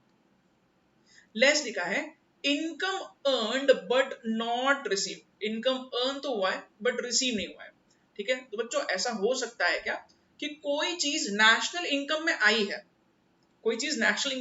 है, बट इससे लोगों के पास पैसा जो आना चाहिए वो पहुंचा ही नहीं है। अच्छा, ऐसा भी हो सकता है कि नेशनल इनकम का हिस्सा बन रहा है बट लोगों के हाथ में पैसे नहीं आ रहे हैं। अगर लोगों के पास पैसे नहीं आते हैं तो हम लोग पर्सनल इनकम को यहाँ पे कम करना चाहिए डेफिनेटली, क्योंकि पर्सनल इनकम मतलब लोगों के पास कितने पैसे खर्च करने के लिए, बार बार वही बोल रहा हूं आपको ताकि आपको कॉन्सेप्ट दिमाग में रहे। अच्छा, मुझे यहाँ पे एग्जाम्पल लिखा है undistributed profits. I am giving you a very simple example, very very very easy example, ठीक है। तो बच्चों ये एग्जाम्पल से आपका ये भी कॉन्सेप्ट क्लियर हो जाएगा, ठीक है। अच्छा, एग्जाम्पल ये क्या हो सकता है, मान के चलो कोई कंपनी है से PQR लिमिटेड, ये क्या है, ये कंपनी है, ठीक है। ओके, कंपनी क्या करती है, कंपनी ने प्रॉफिट कमाया है, कंपनी का प्रॉफिट हुआ है 100 करोड़ का, बहुत अच्छी बात है बच्चों। अगर कंपनी का प्रॉफिट 100 करोड़ का है तो क्या ये नेशनल इनकम में आएगा, आंसर इज यस, बिल्कुल, ठीक है। तो ये कंपनी ने जो प्रॉफिट कमाया है ना 100 crore, this is considered in national income, ये पूरा नेशनल इनकम में आएगा, इसमें कोई शक नहीं है, बिल्कुल, ठीक है। पूरा पैसा कंपनी जो प्रॉफिट के फॉर्म में कमा रही है, this is a part of national income. Okay, चलो ठीक है। अच्छा बच्चों, अब यहाँ पे एक चीज और मैं बता रहा हूँ। सपोज मैं यहाँ पे आपको ये प्रॉफिट का थोड़ा बाइफर्केशन बताता हूँ। प्रॉफिट कितना हुआ, 100 करोड़, इसके दो हिस्से करता हूँ, ठीक है। दो हिस्से बोलने से बेटर यहाँ पे मैं आपको इसको थोड़ा माइनस करके बता रहा हूँ। बच्चों कंपनी क्या सोचती है, कंपनी सोचती है यार प्रॉफिट हमें हुआ है 100 करोड़ का, क्यों ना ये 100 करोड़ में से हम कुछ पैसा शेयर होल्डर्स को दे डिविडेंड के फॉर्म में, ठीक है। तो कंपनी क्या करती है, कंपनी 100 करोड़ में से 10 करोड़ रुपीस जो है ये डिविडेंड के तौर पे शेयर होल्डर्स को देती है। डिविडेंड के तौर पे किसको दे दिया, शेयर होल्डर्स को दे दिया, ठीक है। बचा कितना, बचा है 90 करोड़। तो बच्चों जो भी बचा कुछ पैसा है जो कंपनी ने नहीं बांटा है, शेयर होल्डर्स को डिस्ट्रीब्यूट नहीं किया है, इसको हम लोग बोलते हैं अनडिस्ट्रीब्यूटेड प्रॉफिट्स, अनडिस्ट्रीब्यूटेड प्रॉफिट्स। सही बात है, ठीक है बच्चों। देखो 100 करोड़ ये आया है नेशनल इनकम में, ठीक है ना, 100 करोड़ ये नेशनल इनकम में माना जाएगा, ओके। अच्छा अगर मैं आपको यहाँ पे सिंपल क्वेश्चन पूछूं पर्सनल इनकम कितना होगा, तो देखो अब इसका आंसर क्या होना चाहिए। देखो बच्चों पर्सनल इनकम जो है ना वो 100 करोड़ नहीं है, क्यों, क्योंकि मैं आपको बार बार वही बता रहा हूँ, पर्सनल इनकम मतलब हम लोग ये चीज चेक करते हैं कि लोगों के पास कितना पैसा है खर्च करने के लिए। लोग मतलब हम जैसे लोग, कंपनीज नहीं, इंडिविजुअल्स, ठीक है। तो यहाँ पे देखो बच्चों 100 करोड़ भले ही नेशनल इनकम में आए बट पर्सनल इनकम में आएगा सिर्फ 10 करोड़, क्यों, क्योंकि देखो लोगों के पास कितना गया, शेयर होल्डर्स के पास कितना है, ओनली 10 करोड़। तो शेयर होल्डर्स जो लोग हैं, जो हाउस होल्ड है, जो खर्चा करने वाले हैं अब पैसे कमाने के बाद, ये सिर्फ 10 करोड़ ही है। कंपनी ने तो 90 करोड़ खुद के पास ही रखे हैं, तो 90 करोड़ लोगों के पास गए ही नहीं खर्च करने के लिए, इसका मीनिंग ऐसा होगा। तो बच्चों इन सिंपल लैंग्वेज ये जो 10 करोड़ जो है ना जो शेयर होल्डर्स के पास है, only this much part is considered in personal income, इतना ही पर्सनल इनकम में आएगा। पर्सनल इनकम में हम लोग ये 90 करोड़ को नहीं कंसिडर करना चाहिए, क्यों, क्योंकि लोगों के पास ये पैसा गया ही नहीं खर्च करने के लिए, तो हम लोग क्यों कंसिडर करेंगे, ठीक बात है। अच्छा अब मैं आपको ये चीज एक्सप्लेन कर रहा हूँ, सी अपना जो फॉर्मूला है पर्सनल इनकम का, इस फॉर्मूले में मैंने आपको यहाँ पे पहले बताया, देखो यहाँ पे नेशनल इनकम ऑलरेडी आ गया, तो इसका मीनिंग है यहाँ पे मैंने 100 करोड़ पूरा ऐड कर दिया कंपनी का प्रॉफिट, बट हमें पता है कि पर्सनल इनकम में सिर्फ 10 करोड़ ही जा रहा है, पर्सनल इनकम में सिर्फ कितना जा रहा है, 10 करोड़ जा रहा है। तो मैंने तो यहाँ पे 100 करोड़ ऐड कर दिया, बट मेरे को पर्सनल इनकम में इफेक्ट देना है सिर्फ 10 करोड़ का, तो मैं क्या करूंगा, मैं 100 करोड़ में से माइनस कर दूंगा 90 करोड़। ये 90 करोड़ क्या है, ये 90 करोड़ इनकम अर्न तो हुआ है, कंपनी ने कमाया तो है, बट रिसीव नहीं हुआ है, लोगों को नहीं मिला है, सही है ना, ठीक है। इसको हम लोग ध्यान दे रहे हैं अनडिस्ट्रीब्यूटेड प्रॉफिट्स का, तो इस तरीके से ये माइनस करना पड़ेगा, क्यों, क्योंकि 100 करोड़ जो है ना वो ऑलरेडी मैंने नेशनल इनकम में कंसिडर किया था, और अब मेरे को यहाँ पे इफेक्ट देना है सिर्फ 10 करोड़ का। Why 10 crore are considered here, because सिर्फ 10 करोड़ ही लोगों के पास गए हैं जिससे वो खर्चा कर सकते हैं, शेयर होल्डर्स को इतना ही मिला तो लोग इतना ही खर्चा करेंगे, सही बात है ना। इसीलिए हमें ये दो एडजस्टमेंट्स करने पड़ेंगे, ठीक बात है बच्चों। आई होप आपको ये पूरा कॉन्सेप्ट एकदम सही तरीके से समझ में आया, क्यों कोई चीज ऐड हो रही है, क्यों कोई चीज लेस हो रही है, ये मैंने आई होप आपको डिटेल में बता दिया है, और अब आपको ये कॉन्सेप्ट बहुत अच्छे से क्लियर हो चुका है। तो एग्जाम में बच्चों जब भी इस पे क्वेश्चन आता है, you must be very much clear in your mind कि एग्जैक्टली पर्सनल इनकम क्या होता है, इसलिए हिंट बहुत इंपॉर्टेंट है, ठीक है बच्चों। आपको हर चीज लिखनी है, ये जो भी मैंने लिखा है ना ये भी आप नोट कीजिए, बिकॉज इससे आपको बहुत अच्छे से आगे भी ये समझ में आएगा, ठीक है, ओके बच्चों। यहाँ पे पर्सनल इनकम का कॉन्सेप्ट होता है खत्म, आगे बढ़ते देखते और कौन सा कॉन्सेप्ट हमें यहाँ पे इस वीडियो में कवर करना है, ठीक है, ओके बच्चों। अब हम लोग मेथड्स की तरफ आते हैं, ठीक है बच्चों। मैं आपको शुरुआत से बता रहा हूँ कि there are 3 methods of calculating national income, ठीक है। तो अब हम लोग डिटेल में ये चीज समझने की कोशिश करेंगे कि ये तीनों भी मेथड्स को हम लोग कैसे अप्लाई करेंगे नेशनल इनकम को काउंट करने में, ठीक बात है। अभी तक मैंने क्या बताया, अभी तक मैंने आपको पर्सनल इनकम का कॉन्सेप्ट बताया, इसके पहले भी मैंने आपको बताया कि नेशनल इनकम कैसे निकालते हैं, बट अब हम लोग थोड़ा डिटेल में प्रोसेस को समझने की कोशिश करेंगे, ओके। तो ये बच्चों मैंने यहाँ पे 3 मेथड्स डिस्कस किए यहाँ पे, ठीक है, जिसमें से पहला मेथड जो है ये अब हम लोग पढ़ के अच्छे से समझने की कोशिश करेंगे, राइट। अपना मेन मकसद क्या है, फिर से बता रहा हूँ बच्चों, हम लोगों का यहाँ पे तीनों भी मेथड्स में पढ़ने का मेन एम है कि हमको नेशनल इनकम कैलकुलेट करने आना चाहिए। Again what is national income, यही चीज आपने आपके नोटबुक के फर्स्ट पेज पे लिखी है, NNP and FC, this is called as national income, okay, ठीक है ना। अच्छा बच्चों पहला जो मेथड है ना इसके बहुत सारे नाम है, तो पहले हम लोग नाम अच्छे से पढ़ लेते हैं बच्चों। मैं आपको प्रोडक्ट मेथड ये नाम पहले बता चुका हूँ, प्रोडक्ट मेथड को ही हम लोग वैल्यू एडेड मेथड भी बोलते हैं। Why are we calling this why are we calling product method as value added method, very easy, because बच्चों मैंने आपको जैसे बताया कि हम लोग प्रोडक्ट मेथड में हर बार वैल्यू एडिशन पे फोकस करते हैं, यानी कि हम लोगों को ये देखना है कि हर स्टेप में, हर स्टेज में एक इंडिविजुअल ने कितना वैल्यू ऐड किया है, ठीक बात है। हमें डबल काउंटिंग नहीं करना है, सही बात है। अगर मान के चलो मैं मार्केट से वीट परचेस कर रहा हूँ और मैं ब्रेड बना के बेच रहा हूँ, तो वीट का जो कॉस्ट है ना वो माइनस करना पड़ेगा, ठीक है ना, जिससे डबल काउंटिंग अवॉइड हो सकता है, तो इसलिए इसको वैल्यू एडेड मेथड भी बोलते हैं। एक और नाम है प्रोडक्ट से प्रोडक्शन, प्रोडक्शन से यहाँ पे लिखा है देखो इंडस्ट्रियल ओरिजिन, ठीक है, इंडस्ट्रियल ओरिजिन मेथड या फिर नेट आउटपुट मेथड, ठीक है, नेट क्यों बोल रहे हैं, बिकॉज बच्चों नेट मतलब हमें ये देखना है कि मैंने कितना ऐड किया है, ठीक है, मैं कितना ऐड करूंगा, वेरी सिंपल, मैं क्या बना रहा हूँ माइनस मैंने क्या खरीदा है, तो नेट जो वैल्यू है वही ऐड करना है हमें, इसलिए इतने सारे नाम हम लोग ये मेथड को यूज कर रहे हैं डिनोट करने के लिए, ठीक है। ओके बच्चों, ये मेथड से हम लोग जो कैलकुलेशन करेंगे, this is method number 1, right.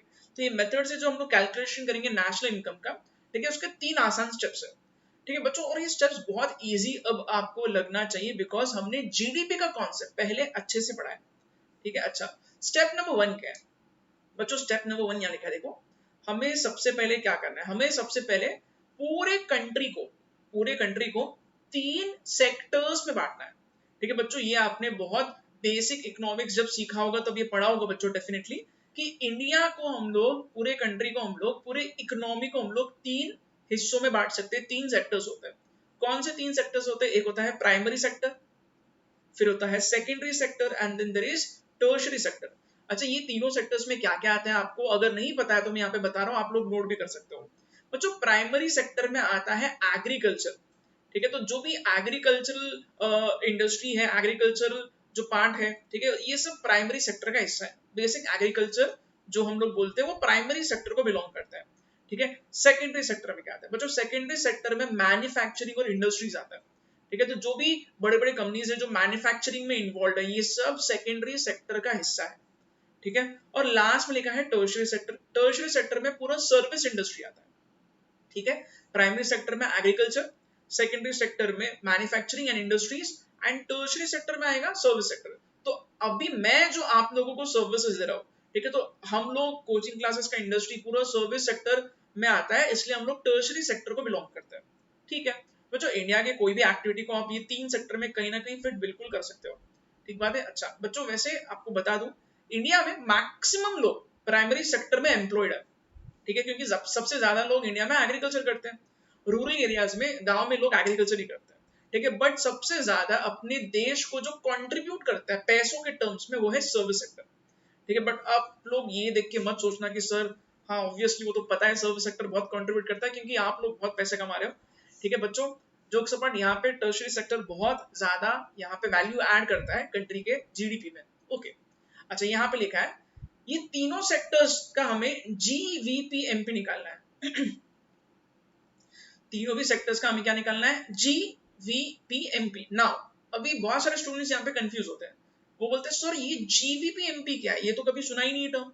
But बच्चों आपको एक चीज बता देता हूँ, जीवीपीएमपी मतलब ही जीडीपी होता है, ठीक है, गंगाधरी शक्तिमान है, ठीक है। जीडीपी मतलब क्या, जीडीपी मतलब ग्रॉस डोमेस्टिक प्रोडक्ट, जो कॉन्सेप्ट हमने कल डिटेल में सीखा था, जीडीपी वाला कॉन्सेप्ट, वही चीज को हम लोग जीवीपी भी बोलते हैं, बोथ आर सेम, सही बात है। तो क्या करना है, तीनों सेक्टर्स का हमें जीवीपीएमपी निकालना है, हमें पता है ये कैसे निकालते हैं क्योंकि हमने ये कल के लेक्चर में किया था। यहाँ लिखा देखो, स्टेप नंबर 2 क्या है, स्टेप नंबर 2 हमें ये बता रहा है कि हम लोग ये जीवीपीएमपी कैसे निकालें। सो जीवीपीएमपी का फुल फॉर्म यहाँ लिखा है, जीवीपीएमपी मतलब क्या, gross value added at market price, यही होता है जीडीपीएमपी बोधा से, ठीक है। ये हम लोगों ने कल के लेक्चर में किया था बच्चों, इसके बारे में आपको मैंने डिटेल्स ऑलरेडी बता दी है, ठीक है। अच्छा, फिर भी यहाँ पे लिखा है सेम चीज लिखा है, कल मैंने ब्रेड और व्हीट का एग्जांपल दिया था, सेम चीज यहाँ लिखी है। तो जब भी आपको ग्रॉस वैल्यू एडेड निकालना है, जीडीपी निकालना है मार्केट प्राइस में, तो आपको क्या करना है, very easy, value of output निकालो। वैल्यू ऑफ आउटपुट मतलब क्या, अगर मान के चलो मैं व्हीट परचेस करके ब्रेड बना के सेल कर रहा हूँ, व्हीट परचेस किया, उससे मैंने ब्रेड बनाया और ब्रेड में सेल कर रहा हूँ, तो क्या करना है, मेरा आउटपुट हो गया ब्रेड, ब्रेड का वैल्यू लो, माइनस करो वैल्यू ऑफ इंटरमीडिएट कंजप्शन, यानी कि जो भी रॉ मटेरियल का खर्चा है वो आपको माइनस करना पड़ेगा, यानी कि जो व्हीट का खर्चा हुआ है ये मैं माइनस करूंगा, ठीक है। तो अगर मैं ब्रेड बेचता हूँ 250 रुपीज में और व्हीट का खर्चा हुआ 100 रुपीज, तो मेरा वैल्यूएशन कितना हो गया, 150 रुपीज, इतना मेरे को ऐड करना पड़ेगा, ठीक है। तो वैल्यू ऑफ आउटपुट यहाँ क्या लिखा है, this would include total goods and services produced and rendered. तो इसमें क्या करना है आपको, पूरे के पूरे गुड्स एंड सर्विसेज जो भी आपने बनाए हैं, रेंडर किए, सब कुछ इंक्लूड करो। Now this is very important, यहाँ पे क्या लिखा है, दे मे बी सोल्ड और अनसोल्ड, मतलब क्या है इसका बच्चों, बार बार मैं आपको यही चीज एक्सप्लेन कर रहा हूँ, प्रोडक्शन पे फोकस करना है, सेल पे नहीं, ठीक है। इसका मीनिंग क्या, मान के चलो सपोज ये ब्रेड का एग्जांपल नहीं, मैं कुछ और एग्जांपल देता हूँ जो थोड़ा आसान होगा समझने के लिए, ठीक बात है बच्चों, मान के चलो 120 चेयर्स अगर कोई प्रोड्यूस करता है, कोई बिजनेसमैन है, कोई मैन्युफैक्चरर, इसने क्या किया, साल में 120 चेयर्स प्रोड्यूस किए, ठीक है।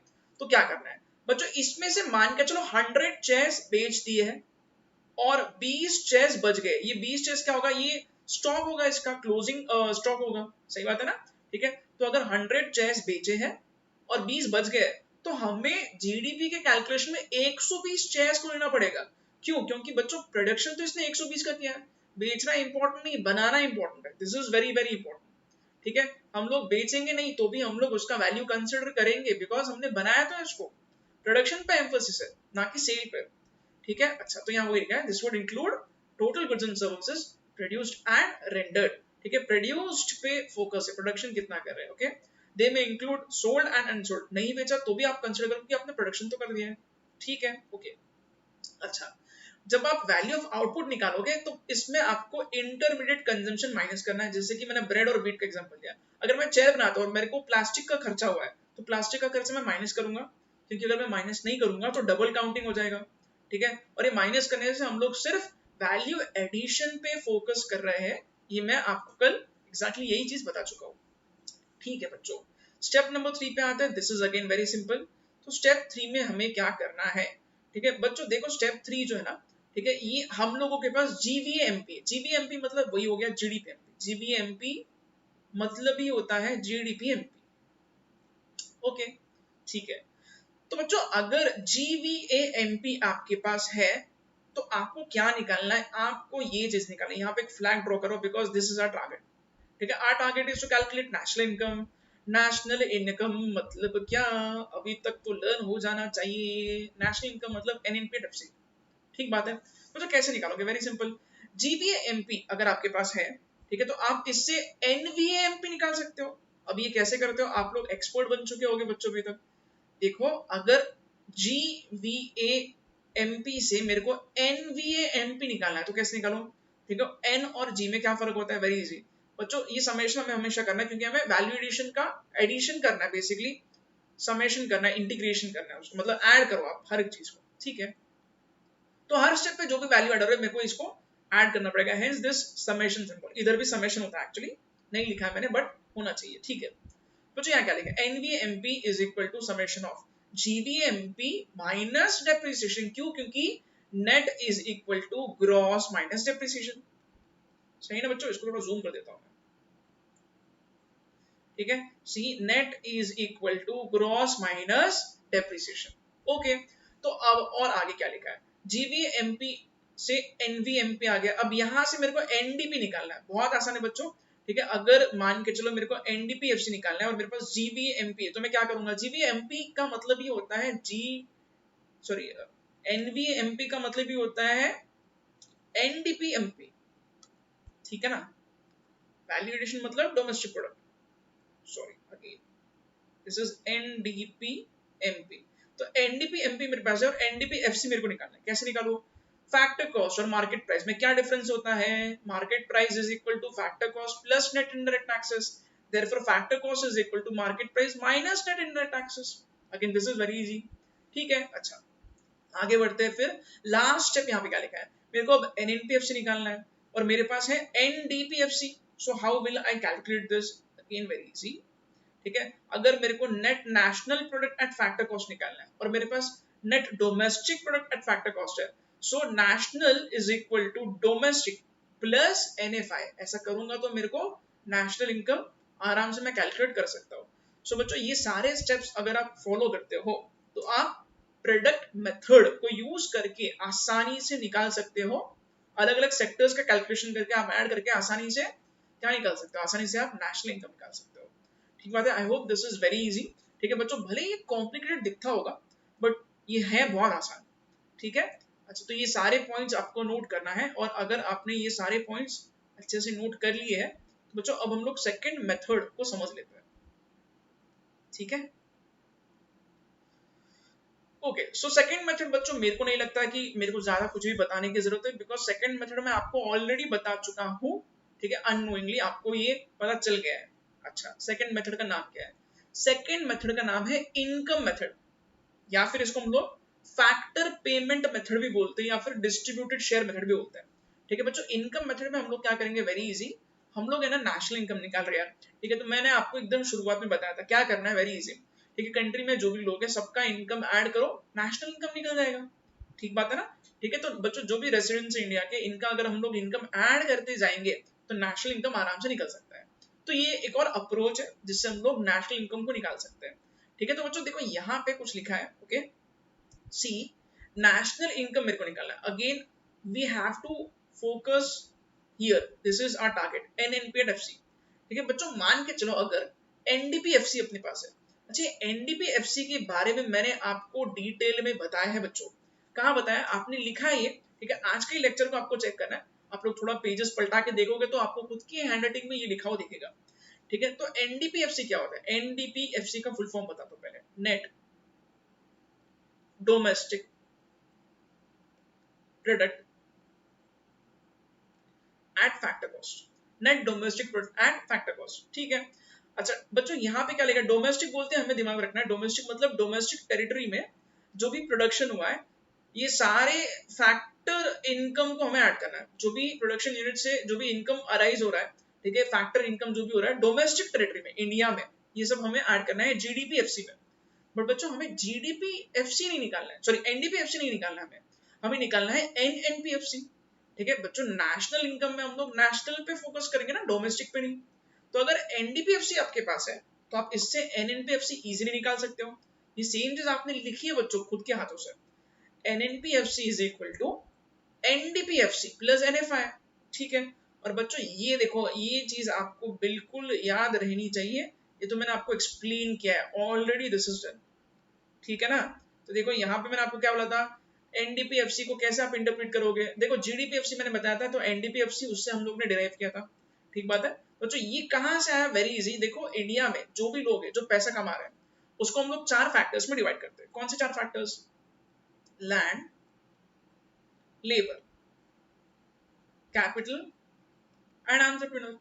लैंड से मिलता है रेंट, ठीक है, लेबर रेंट यहाँ पे लिखा है, लेबर से मिलता है वेजेस, तो लेबर मतलब बेसिकली एम्प्लॉइज कंपनसेशन ऊपर ऐड किया है। कैपिटल पे होता है इंटरेस्ट, तो ये इंटरेस्ट यहाँ लिखा है, और एंटरप्रेन्योर क्या कमाता है, ये कमाता है प्रॉफिट, ये हमने सब ऐड किया। फिर मैंने आपको ये भी बोला था कि मिक्स इनकम को भी हमें ऐड करना जरूरी है।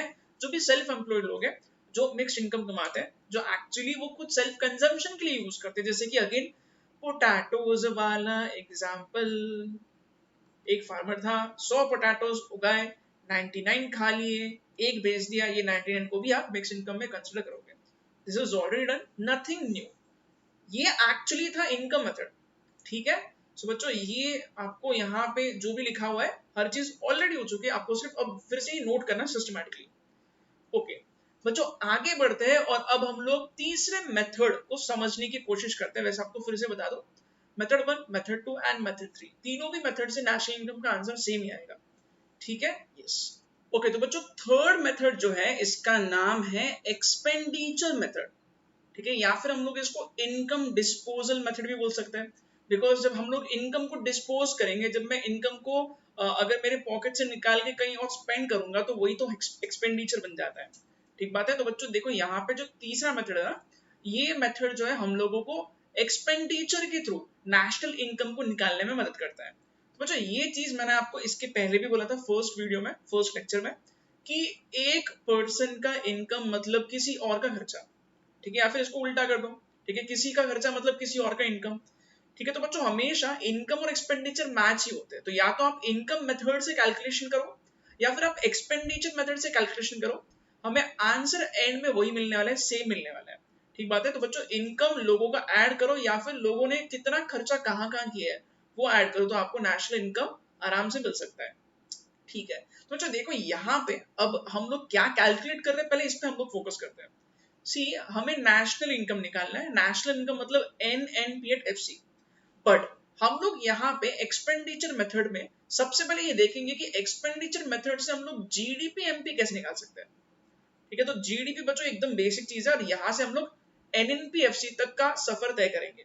ठीक बात है, तो बच्चों आपको एक सिंपल क्वेश्चन खुद को पूछना है। ठीक है, जीडीपी एट एमपी मतलब क्या, देखो डी मतलब डोमेस्टिक, इसका मीनिंग मैं आपको इस तरीके से बता रहा हूँ बच्चों, इंडिया के टेरिटरी में, ठीक है, डोमेस्टिक एरिया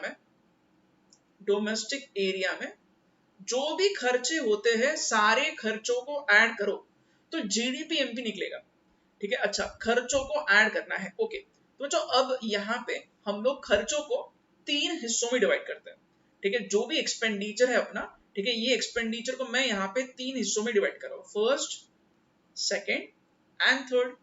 पहला जो एक्सपेंडिचर होता है, जो तरीका है, जो टाइप है उसका, वो है consumption expenditure. Second is your capital expenditure and third is net exports.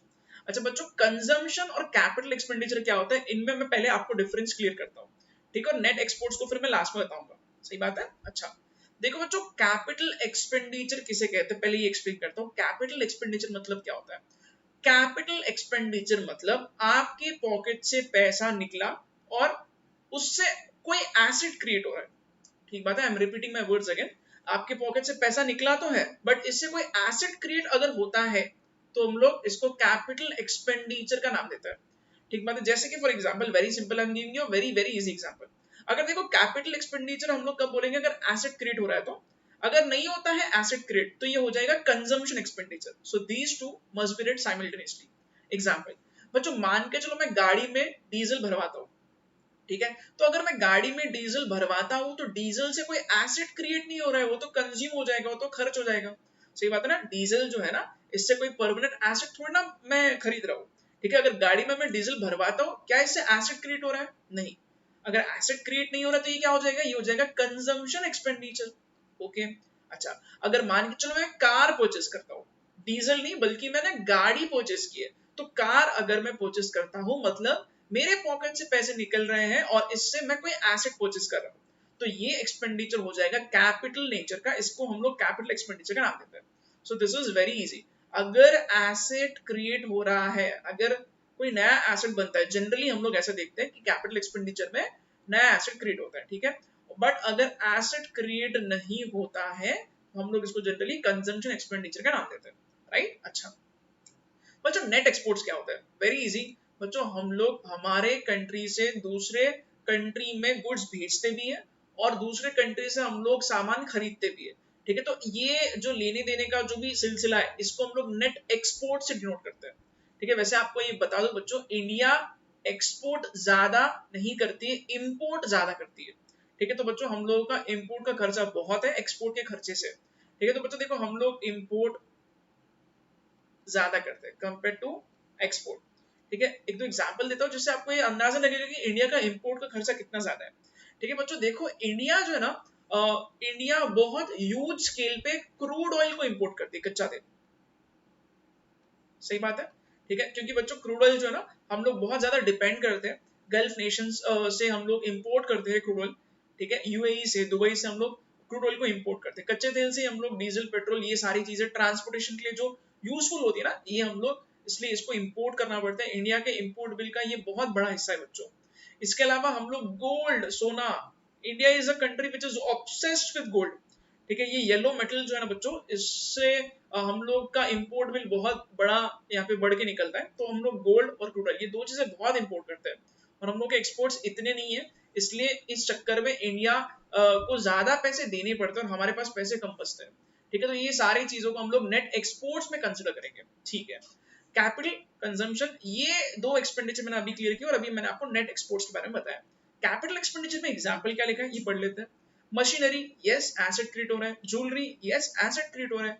Equipment, change in stock, बच्चों चेंज इन स्टॉक को भी हम लोग बैलेंस शीट में एसेट साइड लिखते हैं, ठीक है ना। तो ये सारी चीजों को हम लोग कैपिटल एक्सपेंडिचर में कंसिडर करेंगे, ओके। फिर यहाँ पे बात आती है कंजम्पशन एक्सपेंडिचर की।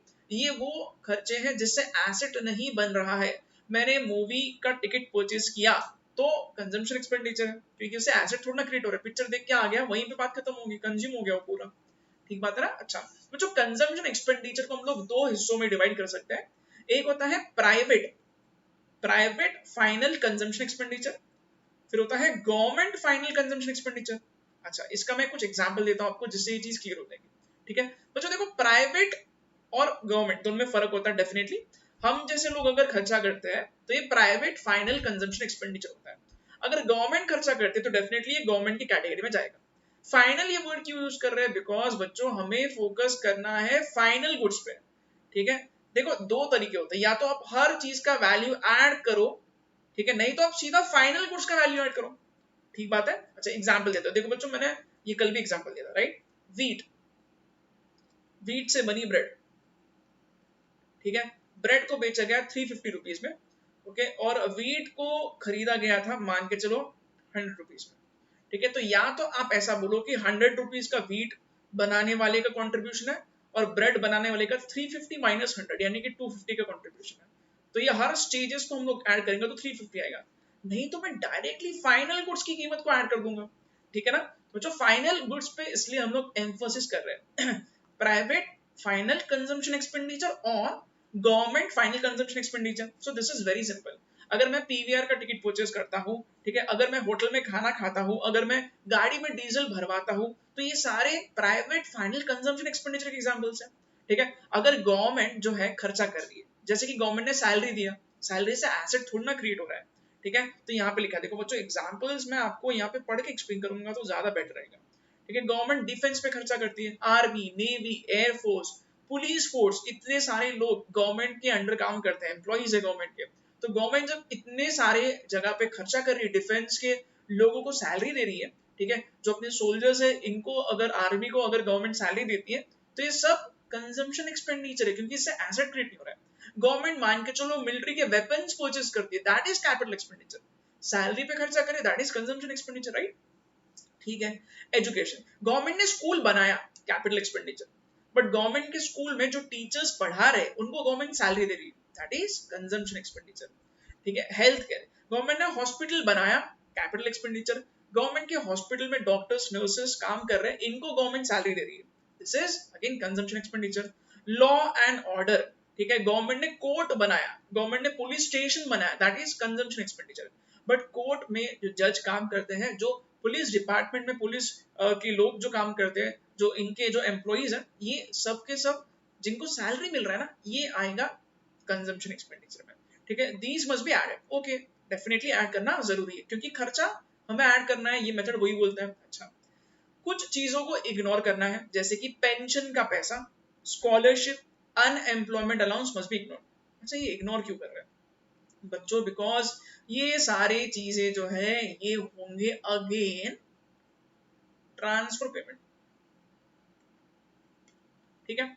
अच्छा, ये पेंशन ट्रांसफर पेमेंट कैसा है बच्चों? अगर मेरे को पेंशन का पैसा मिल रहा है, अगर गवर्नमेंट मेरे को पेंशन का पैसा दे रही है, तो उसका मीनिंग क्या पता है? मेरे को मेरे ही पैसे मिल रहे हैं बट लेट मिल रहे हैं।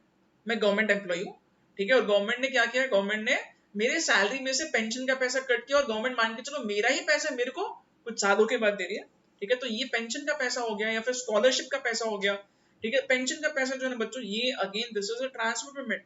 एक पॉकेट से पैसे निकले, दूसरे पॉकेट में पैसे गए और एक्चुअली कुछ भी गुड्स और सर्विसेज रेंडर नहीं हो रहा है, सही बात है। तो ये ट्रांसफर पेमेंट है, इसको हम लोग कंसिडर नहीं करेंगे बच्चों।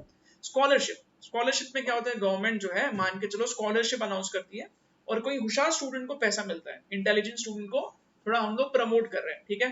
तो स्टूडेंट ने सर्विसेज नहीं दिए, ना ही गुड्स रेंडर किया, गुड्स यहाँ पे प्रोड्यूस किए, ठीक है, फिर भी उसको पैसा मिल रहा है। तो एक पॉकेट से पैसा निकला और दूसरे पॉकेट में पैसा गया, इस चक्कर में ना ही गुड्स बने ना ही सर्विसेज रेंडर हो रहे, ये भी है ट्रांसफर पेमेंट, इग्नोर करो। अनएम्प्लॉयमेंट अलाउंस मैं ऑलरेडी बता चुका हूँ, ये सारे ट्रांसफर पेमेंट है, तो इसलिए हम लोग इसको जब निकालेंगे नंबर, ठीक है, तो इसमें ये सारी चीजों को हमको इग्नोर करना पड़ेगा, ठीक है, ओके, फेयर एनफ।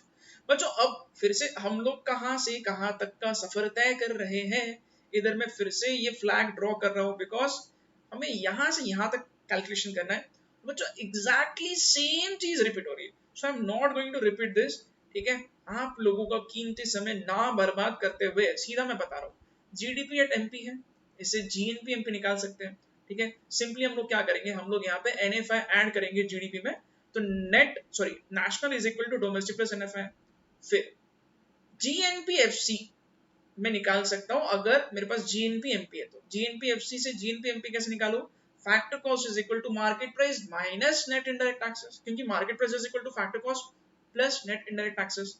और लास्ट है एनएनपीएफसी, ये हमें अगेन यही तो कैलकुलेट करना है, ये कैसे निकालू, जीएनपीएफसी से जीएनपीएफसी माइनस डेप्रिसिएशन, क्योंकि net is equal to gross minus depreciation, तो इस तरीके से हम लोग एक्सपेंडिचर मेथड का इस्तेमाल करके हम लोग बहुत अच्छे से नेशनल इनकम इस मेथड से भी निकाल सकते हैं।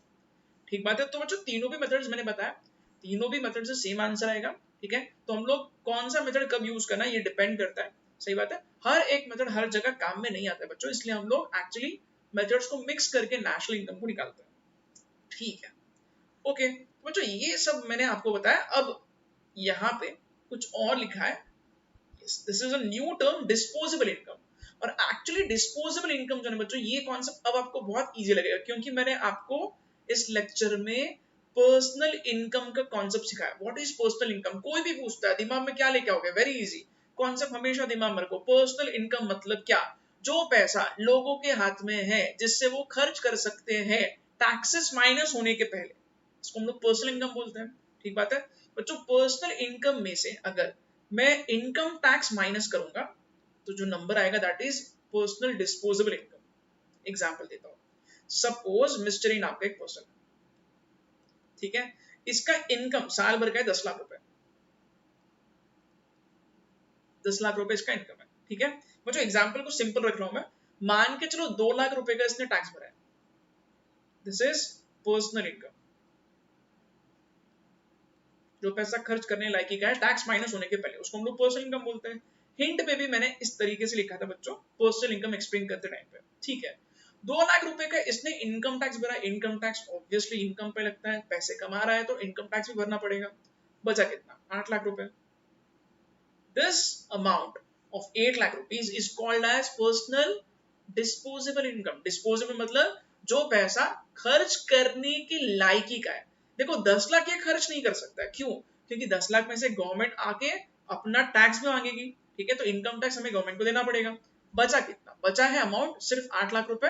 तो ये 8 लाख रुपीज जो है ना, this is called as disposable income. What is meaning of disposable? Disposable मतलब खर्च करने के लायकी का पैसा, इनकम टैक्स माइनस होने के बाद सिर्फ 8 लाख ही बचा। अगर कोई पूछेगा मिस्टर कितना खर्च कर सकता है, तो आंसर देना पड़ेगा 8 लाख। अगर कोई पूछता है मिस्टर का इनकम कितना है, तो answer is 10 lakh. 10 lakh is personal income and 8 lakh is personal disposable income. So this is very very simple, right? Personal income अगर हमें पता है तो ये सिर्फ personal income tax माइनस करते हैं, disposable income निकलता है। ओके, अच्छा बच्चों एक दो बेसिक पॉइंट्स और हैं, ठीक है, जो हमें ऐसे ही पढ़ के एटलीस्ट कहीं ना कहीं बैक ऑफ अ माइंड हमें ये दिमाग रखना पड़ेगा। ठीक है, मेजरमेंट ऑफ नेशनल इनकम। बच्चों देखो इंडिया में नेशनल इनकम निकालने का काम बहुत बड़ा है और ये हर साल हमें करना पड़ता है। ठीक है, क्योंकि अपना कंट्री बहुत बड़ा है और इतने ज्यादा लोग रहते हैं, इसलिए जो ट्रांजैक्शंस होते हैं इतना कॉम्प्लिकेटेड ये कैलकुलेशन बन जाता है। इसलिए बच्चों ये कैलकुलेशन करने का काम, इसकी जिम्मेदारी जो है ना इन पे है, ministry of statistical programme and research. बच्चों मिनिस्ट्री का मतलब क्या होता है? देखो गवर्नमेंट के डिपार्टमेंट को हम लोग मिनिस्ट्री बोलते हैं, जैसे कि रेलवे मिनिस्ट्री है, फाइनेंस मिनिस्ट्री है, सही है, वैसे ही मिनिस्ट्री है स्टैटिस्टिकल प्रोग्राम एंड रिसर्च का। इनकी जिम्मेदारी क्या है? इनकी जिम्मेदारी है कि नेशनल इनकम को ढंग से निकालें। ठीक बात है, तो जो इनके अंडर काम करते हैं सीएसओ, सेंट्रल स्टैटिस्टिकल ऑफिस, सही है, और इनमें दो डिविजन यहाँ पे बता रहा, देखो नेशनल अकाउंट्स डिवीजन है और इसका ही पार्ट है नेशनल अकाउंट स्टैटिस्टिक्स। स्टैटिस्टिक्स मतलब ये नंबर्स को मेजर करते हैं, तो नेशनल इनकम को प्रॉपरली सिस्टमैटिकली निकालने की जिम्मेदारी इन पे होती है। ठीक बात है, सो बच्चों this is very very very important. Okay बच्चों एक चीज और मैं बता रहा हूँ, ठीक है, रिसेंटली इन्होंने नेशनल इनकम को कैलकुलेट करने का थोड़ा मेथड चेंज किया है, जिससे काफी कंट्रोवर्सी भी हुआ था। ठीक है, तो बहुत सारे लोग ये भी बोलते हैं कि पॉलिटिकल पार्टीज ने ये मेथड चेंज किया है खुद के टेन्योर में नंबर्स अच्छे आए हैं ये बताने के लिए। ठीक है, तो हम लोग उस डायरेक्शन में ना जाते हुए खाली मैं बता रहा हूँ आपको कि ये डिपार्टमेंट्स की जिम्मेदारी होती है। ठीक है, इनके कंट्रोल में होता है नेशनल इनकम को निकालना। कंट्रोल मतलब बेसिकली बहुत ज्यादा जिम्मेदारी वाला काम है। ओके, अच्छा बच्चों यहाँ कुछ लिखा है, दिस इज वेरी इंटरेस्टिंग, ये भी मैं आपको बता रहा हूँ। बेस ईयर जो होता है ना बच्चों, इसको रिवाइज किया गया है 2004-5 बहुत साल तक था, बट इसको चेंज करके अब 2011-12 किया है। अच्छा बेस ईयर का इंपॉर्टेंस क्या है मैं आपको ऑलरेडी बता चुका बच्चों, जब मैंने आपको नॉमिनल और रियल जीडीपी का कॉन्सेप्ट सिखाया था तब मैंने ये बोला था कि बेस ईयर को हम लोग बहुत इंपॉर्टेंस देते हैं, बेस ईयर से हम लोग कंपैरिजन करते हैं। ठीक है बच्चों, देखो नॉर्मली आपने ये चीज तो सुनी होगी, आपके घर में भी ऐसा हुआ रहेगा। ठीक है, नॉर्मली हमारे घर में ऐसा था, मेरे घर में ऐसा था कि मेरे घर में हमेशा ये बोला जाता था कि जो इंटेलिजेंट बच्चा है क्लास में उससे आपको कंपैरिजन करना चाहिए। ठीक है, एक आदर्श स्टूडेंट से अगर आप कंपैरिजन करोगे तो बहुत अच्छा रहेगा। इसी तरीके से बच्चों हम लोग यहाँ पे भी लॉजिक लगा रहे हैं, ठीक है। अगर मान के चलो मेरे को इस साल का नंबर कंपेयर करना है, ठीक है, जीडीपी के लिए या फिर इंडिया के ग्रोथ के लिए, तो मेरे को ऐसे कोई ईयर को बेस ईयर कंसिडर करना पड़ेगा जिससे मैं कंपैरिजन करूं। तो बच्चों जब भी हम लोग बेस ईयर को सेलेक्ट करते हैं तो हमें ये ख्याल रखना पड़ेगा कि बेस ईयर कोई अच्छा स्टैंडर्ड ईयर हो जिसमें कुछ अनोखी दुर्घटना ना हो, ठीक है। मान के चलो कोई साल में बहुत बाढ़ आई है, बहुत कुछ ऐसा कुछ क्लाइमेटिक चेंजेस हुए हैं, ठीक है। एक एग्जांपल देता हूं बच्चों, जैसे कि 2020 will never ever be considered as a normal year, ठीक है। यू नो वेरी वेल कोविड-19 की वजह से बच्चों 2020 कोई भी हिसाब से एक नॉर्मल ईयर नहीं रहा है, तो 2020 को बेस ईयर कभी मानना नहीं चाहिए। ऐसे कोई साल को बेस ईयर मानो जहां पे कुछ अनोखी दुर्घटना नहीं हुई है जिससे हम लोग हर आगे के साल के नंबर्स को उस साल से कंपेयर कर सके। 2004-5 एक स्टैंडर्ड ईयर था, बट 2004-5 काफी पुराना हो गया ना, ठीक है, इसलिए इसको हमने चेंज किया। 2011-12 को अब हम लोग बेस ईयर मान रहे हैं, ओके। अच्छा, तो बेस ईयर गवर्नमेंट बार बार रिवाइज करते रहती है, ठीक है, और रिवाइज करना भी सही होगा। जीवीए मतलब जीडीपीएमपी, ग्रॉस वैल्यू एडेड, ये हमेशा क्या लिखा है, to be taken on base price, market price and not factor cost, obviously, क्योंकि हम लोग इसको हमेशा मार्केट प्राइस के हिसाब से कैलकुलेट करते हैं, okay. So this is understandable. तो बच्चों ये कुछ बेसिक पॉइंट्स थे जो आपको दिमाग में रखने हैं, और यहाँ पे एक लास्ट पॉइंट है, और अब हम लोग बच्चों मिलेंगे अगले वीडियो में। देखो ये क्या लिखा है, circular flow of national income, ये क्या है बच्चों, ये मैं आपको एकदम ब्रीफ में एक्सप्लेन करने की कोशिश कर रहा हूँ। जो हमने 3 मेथड्स इस लेक्चर में कंप्लीट किए, ये तीनों भी मेथड्स को अच्छे से समझाने के लिए मैंने आपको यहाँ पे एकदम शॉर्ट में ये साइकिल ड्रॉ किया है, सर्कुलर फ्लो ड्रॉ किया है, ठीक है। देखो बच्चों एग्जैक्टली क्या होता है, अगर फैक्ट्री में गुड्स को प्रोड्यूस किया जा रहा है, प्रोडक्शन होता है गुड्स एंड सर्विसेज का, तो उसको बेचा भी जाएगा, ठीक है। अगर मान के चलो फैक्ट्री में गुड्स और सर्विसेज दिए जा रहे हैं, गुड्स को प्रोड्यूस किया जा रहा है या फिर सर्विसेज रेंडर किए जा रहे हैं, जैसे कि मैं सर्विसेज आपको दे रहा हूँ, तो अगर मैं सर्विसेज आपको दूंगा तो इससे आप मेरे को फीस दोंगे मतलब ये मैं इनकम कमाऊंगा, ठीक है। इनकम कमाने के 4 तरीके हैं, पॉपुलर फैक्टर्स ऑफ प्रोडक्शन से हम लोग इनकम को कैलकुलेट कर सकते हैं, जैसे कि land, labour, again capital and other product, तो rent, wages, interest and profit, सही बात है। अच्छा बच्चों, प्रोडक्शन से पैसा कमाया जाता है, पैसा कमाने के बाद उसको खर्च किया जाता है, खर्च करने को हम लोग बोलते हैं कंजम्पशन, ठीक है, डिस्पोजिशन, या फिर हम लोग इन्वेस्ट करते हैं, ओके। तो बच्चों खर्च अगर होगा तो खर्च होने से कोई और पर्सन पैसा कमाएगा और उससे वापस गुड्स को प्रोड्यूस कर सकता है, सही बात है ना। तो ये एक साइकिल बन गया, अगर मैं गुड्स को प्रोड्यूस करूंगा तो उसको बेचूंगा तो पैसे कमाऊंगा तो खर्च करूंगा तो यहाँ पे किसी का इनकम होगा, ठीक है। इनकम होने से वापस ये खर्च करने के बाद में वापस गुड्स और सर्विसेज वापस प्रोड्यूस किए जा सकते हैं, तो एक साइकिल हो गया, एक सर्कुलर फ्लो हो गया। इसलिए हम लोग ये 3 में से कोई भी अगर एस्पेक्ट को कंसिडर करें तो हम लोग नेशनल इनकम को निकाल सकते हैं। इसलिए 3 मेथड्स कौन से, product method, income method and expenditure method. तो लॉजिकली देखा जाए तो तीनों का भी आंसर ऑब्वियसली सेम होता है, ठीक है। सो this is circular flow of national income. बच्चों अब हम लोग यहाँ पे रोकते हैं इस वीडियो को, अब हम लोग मिलेंगे नेक्स्ट वीडियो में।